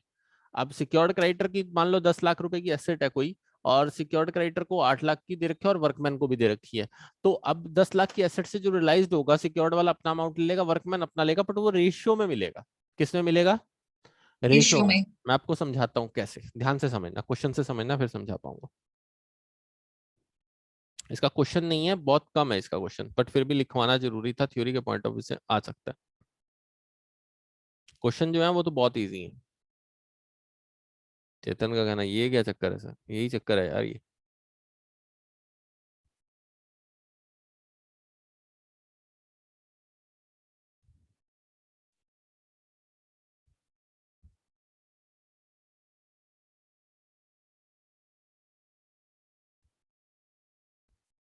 मिल गया?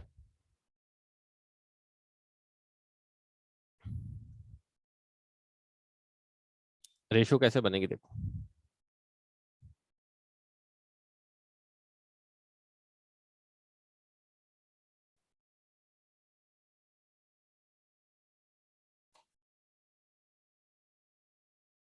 The value of the security of A secured creditor. ध्यान से समझना अब ये बात, ऊपर वाली लाइन का मतलब तभी समझ में आएगा। Of A company is rupees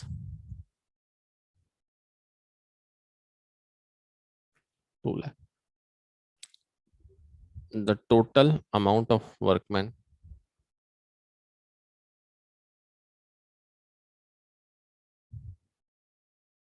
due is 2 lakh. हाँ जी, समझ में आ रहा है आस्था जी? समझ में आ रहा है? 2 लाख की सिक्योरिटी रखी हुई है कंपनी ने सिक्योर्ड क्रेडिटर के पास, और टोटल अमाउंट भी वर्कमैन के पास कितना देना है अभी? 2 लाख का है, ड्यू है। ठीक है, और क्रेडिटर का कितना ड्यू है?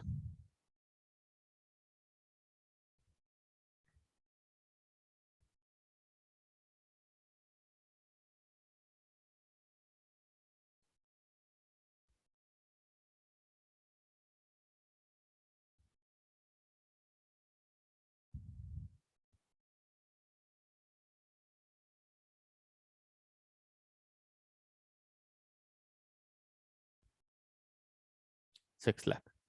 तो अब एग्रीगेट कितना हो गया खुशी? वर्कमैन और अनसिक्योर्ड सिक्योर्ड क्रेडिटर का टोटल 8 लाख हो गया। अब उसकी रेशियो यस बना सर। लेंगे, 2 लाख वर्कमैन वालों का, क्रेडिटर का 6 लाख है, तो दोनों का रेशियो में दे दोगे, क्योंकि सिक्योरिटी तो 2 लाख की है टोटल। अब समझ में आ रही है बात? हाँ जी चेतन, क्लियर हो रहा है? ये फॉर्मूला समझ में आ रहा है? क्योंकि वर्कमैन प्लस सिक्योर्ड क्रेडिटर्स इकट्ठे होते हैं एक्चुअली में, क्योंकि वर्कमैन इतनी प्रायोरिटी पे है क्योंकि वो ओवर राइडिंग प्रेफरेंशियल पेमेंट है, उसको दिए बिना हम आगे नहीं निकल सकते। समझ में आ रही है साक्षी जी? फॉर एग्जाम्पल किसी वर्कमैन का पैसा रुक गया ना, तो आपकी कंपनी तब तक क्या नहीं होगी? लिक्विडेट नहीं होगी जब तक आप वर्कमैन का पैसा नहीं दोगे। But workman yes. कौन से? वर्कमैन ड्यूज की बात हो रही है सिर्फ, ये बात याद रखना। अब मान लो सैलरी है आपकी, पेमेंट है प्रोफेशनल, आप एम्प्लॉय हो, आप नहीं आते उसमें, आप तो सिर्फ 20,000 रुपए पर मंथ तक आते हो। बट वर्कमैन जो लेबर फोर्स है, चेतन, कौन कौन है? जो लेबर फोर्स है वो सबसे पहले रिकवर होती है। क्लियर है चेतन? आप नहीं आते, कल को सीए की सैलरी रुकी हुई है, कोई नहीं देने वाला। क्लियर है?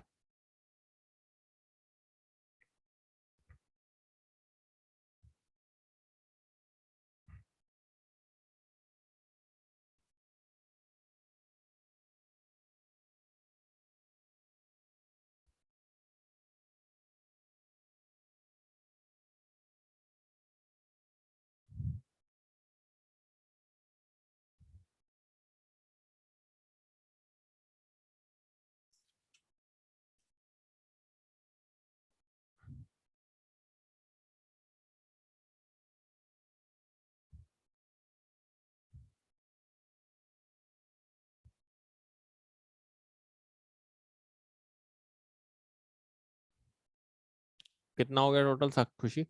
8 लाख हो गया।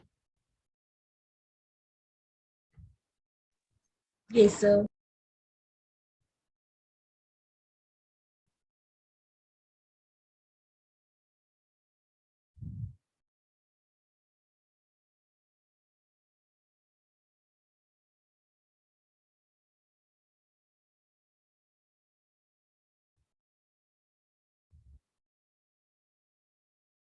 कितनी होगी? 1/4 ऑफ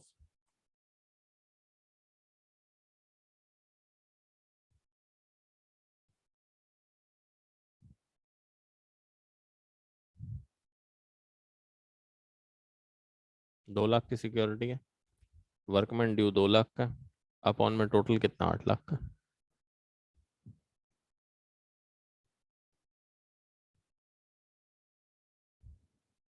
और स्पेशली लिख लो वर्कमैन ड्यू चेतन, किस में आता है स्पेशली? किस में आता है?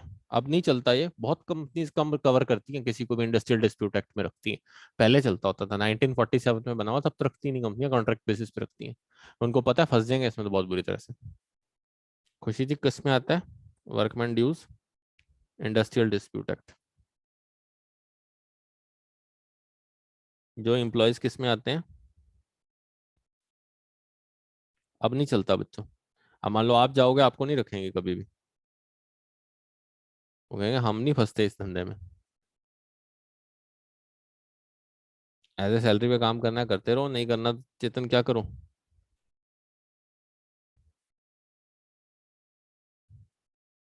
सिर्फ उसी में कवर्ड होता है। क्लियर है खुशी? Yes sir. अब आते हैं प्रेफरेंशियल क्रेडिटर्स, जिनको प्रेफरेंस है पहले। इसमें सोचो सबसे पहले कौन होगा? इनकम टैक्स डिपार्टमेंट कहता है हमारे पैसे लाओ सबसे पहले तो।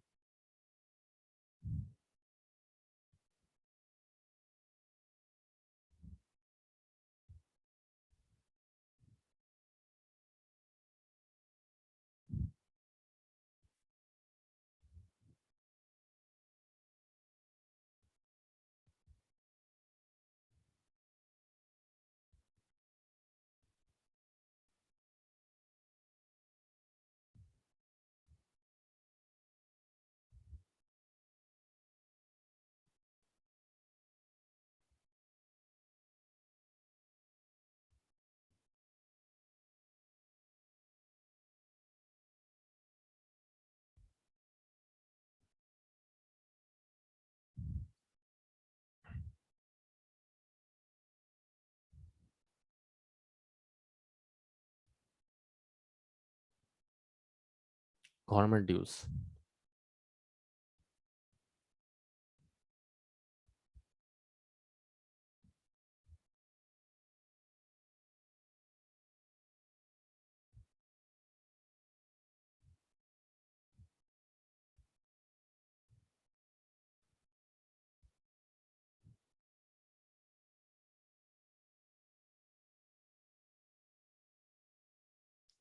सिर्फ गवर्नमेंट ड्यूज, सिर्फ गवर्नमेंट के टैक्सेस, इलेक्ट्रिसिटी वाटर वाले नहीं मिलेंगे।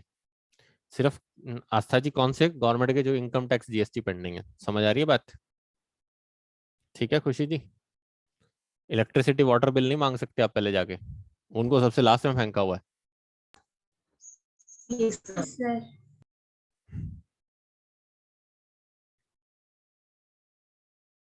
ये कहते हैं सबसे पहले हमें आए, हम आएंगे। इनको सबसे पहले टेंशन चढ़ी होती है अपने पैसों की।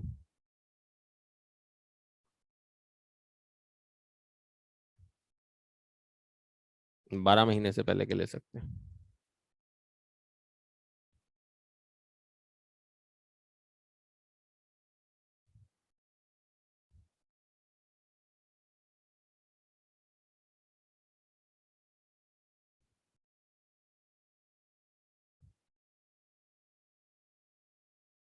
विदाउट एनी लिमिट, लिमिट भी नहीं है इनके लिए कोई भी। जितना मर्जी पैसा खड़ा हो, इनका पहले पैसे दिया जाएगा।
4 महीने से ऊपर की सैलरी नहीं आप दे सकते। ठीक है चेतन।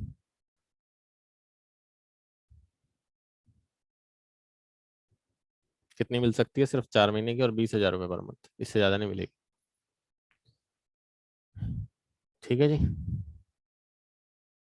कोई हॉलीडे रेमोरेशन है without any limit, accrued holiday रेमोरेशन।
Clear है बच्चों?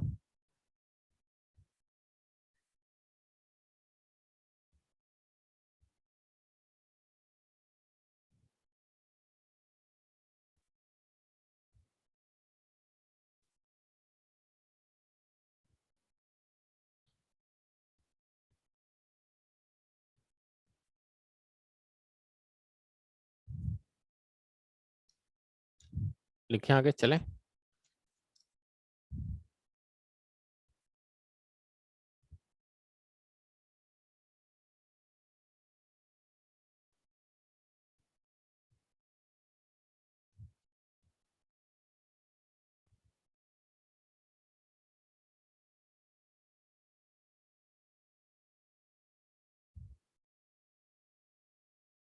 आज लिख लिख लेते हैं ताकि समझ आ जाएगा, फिर कल इसको पूरा एक्सप्लेन करेंगे क्वेश्चन करा के।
अब नेक्स्ट पॉइंट, प्रेफरेंशियल के बाद डिवेंचर इंटरेस्ट।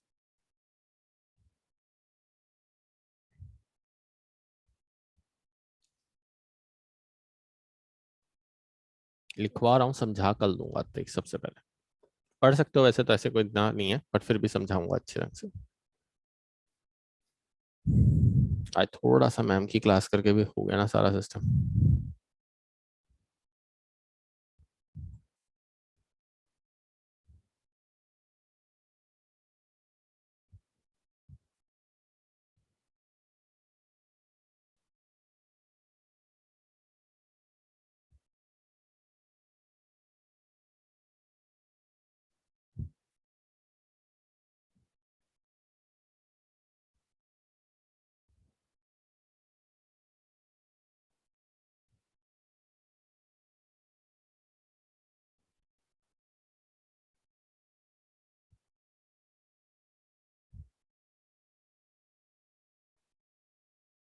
चेतन, हम अभी बता के हटा था, मैं अगर वॉलेंट्री वाइंडिंग अप कर रहा हूँ तो फाइनल पेमेंट ऑफ डेट तक दूंगा, यस सर। और अगर मेरी मर्जी से वाइंडिंग अप नहीं हो रही, कंपलसरी हो रही है, इन अदर केस कंपलसरी है। इंटरेस्ट नहीं देंगे। इंटरेस्ट कहाँ तक का दिया जाएगा? बस जब से वाइंडिंग अप स्टार्ट होगी। ये नहीं है कि दिया ही नहीं जाएगा, जब से वाइंडिंग अप स्टार्ट होगी। ठीक है जी, पिछला पेंडिंग है तो दिया जाएगा।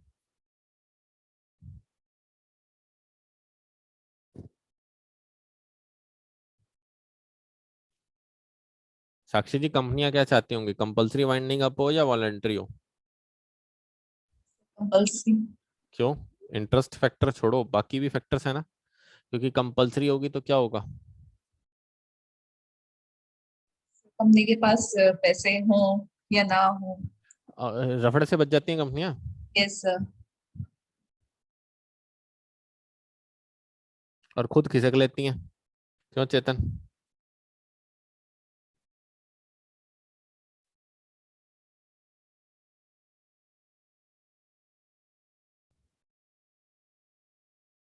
और अगर क्वेश्चन साइलेंट हो चेतन, तो आप क्या मानोगे if question is silent? Compulsory. नहीं, वॉलेंट्री। ऑलवेज वॉलेंट्री मानते हैं उसको। ठीक है खुशी? Okay sir.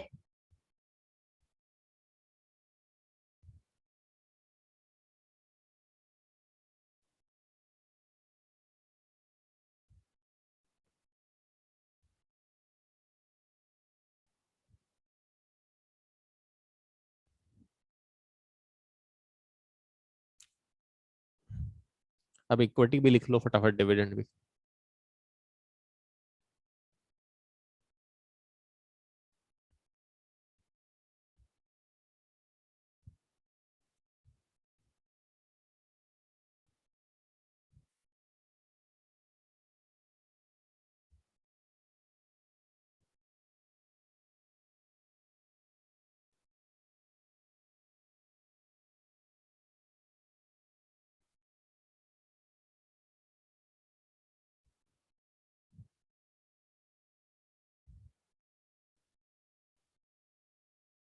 और एरियर्स ऑफ प्रेफरेंस डिविडेंड को क्या मानते हैं?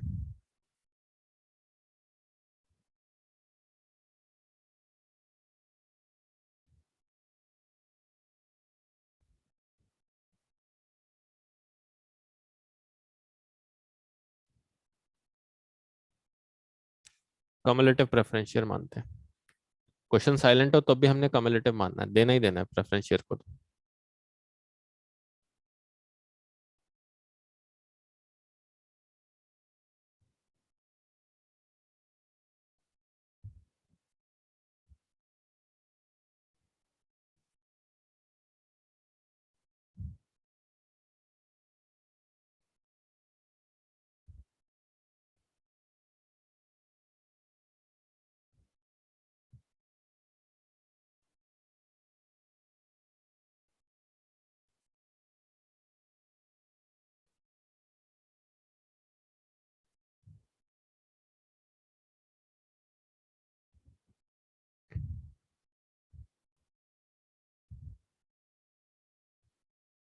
Liquidator commission on asset realised.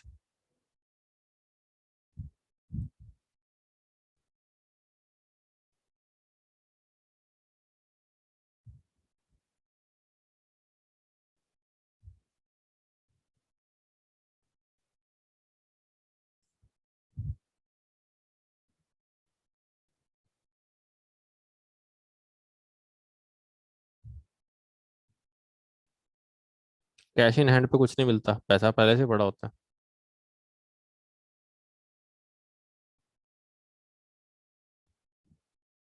और कमीशन हमेशा ग्रॉस वैल्यू पे मिलता है, कमीशन काट के जो पैसा आता है उस पे नहीं मिलता।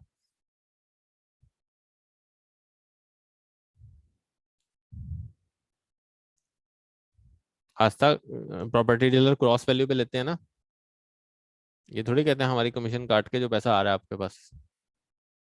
क्यों चेतन?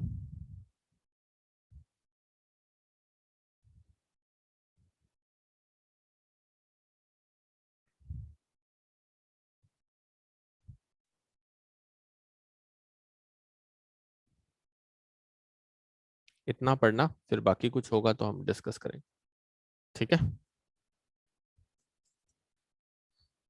यहाँ तक नोट कर लेना।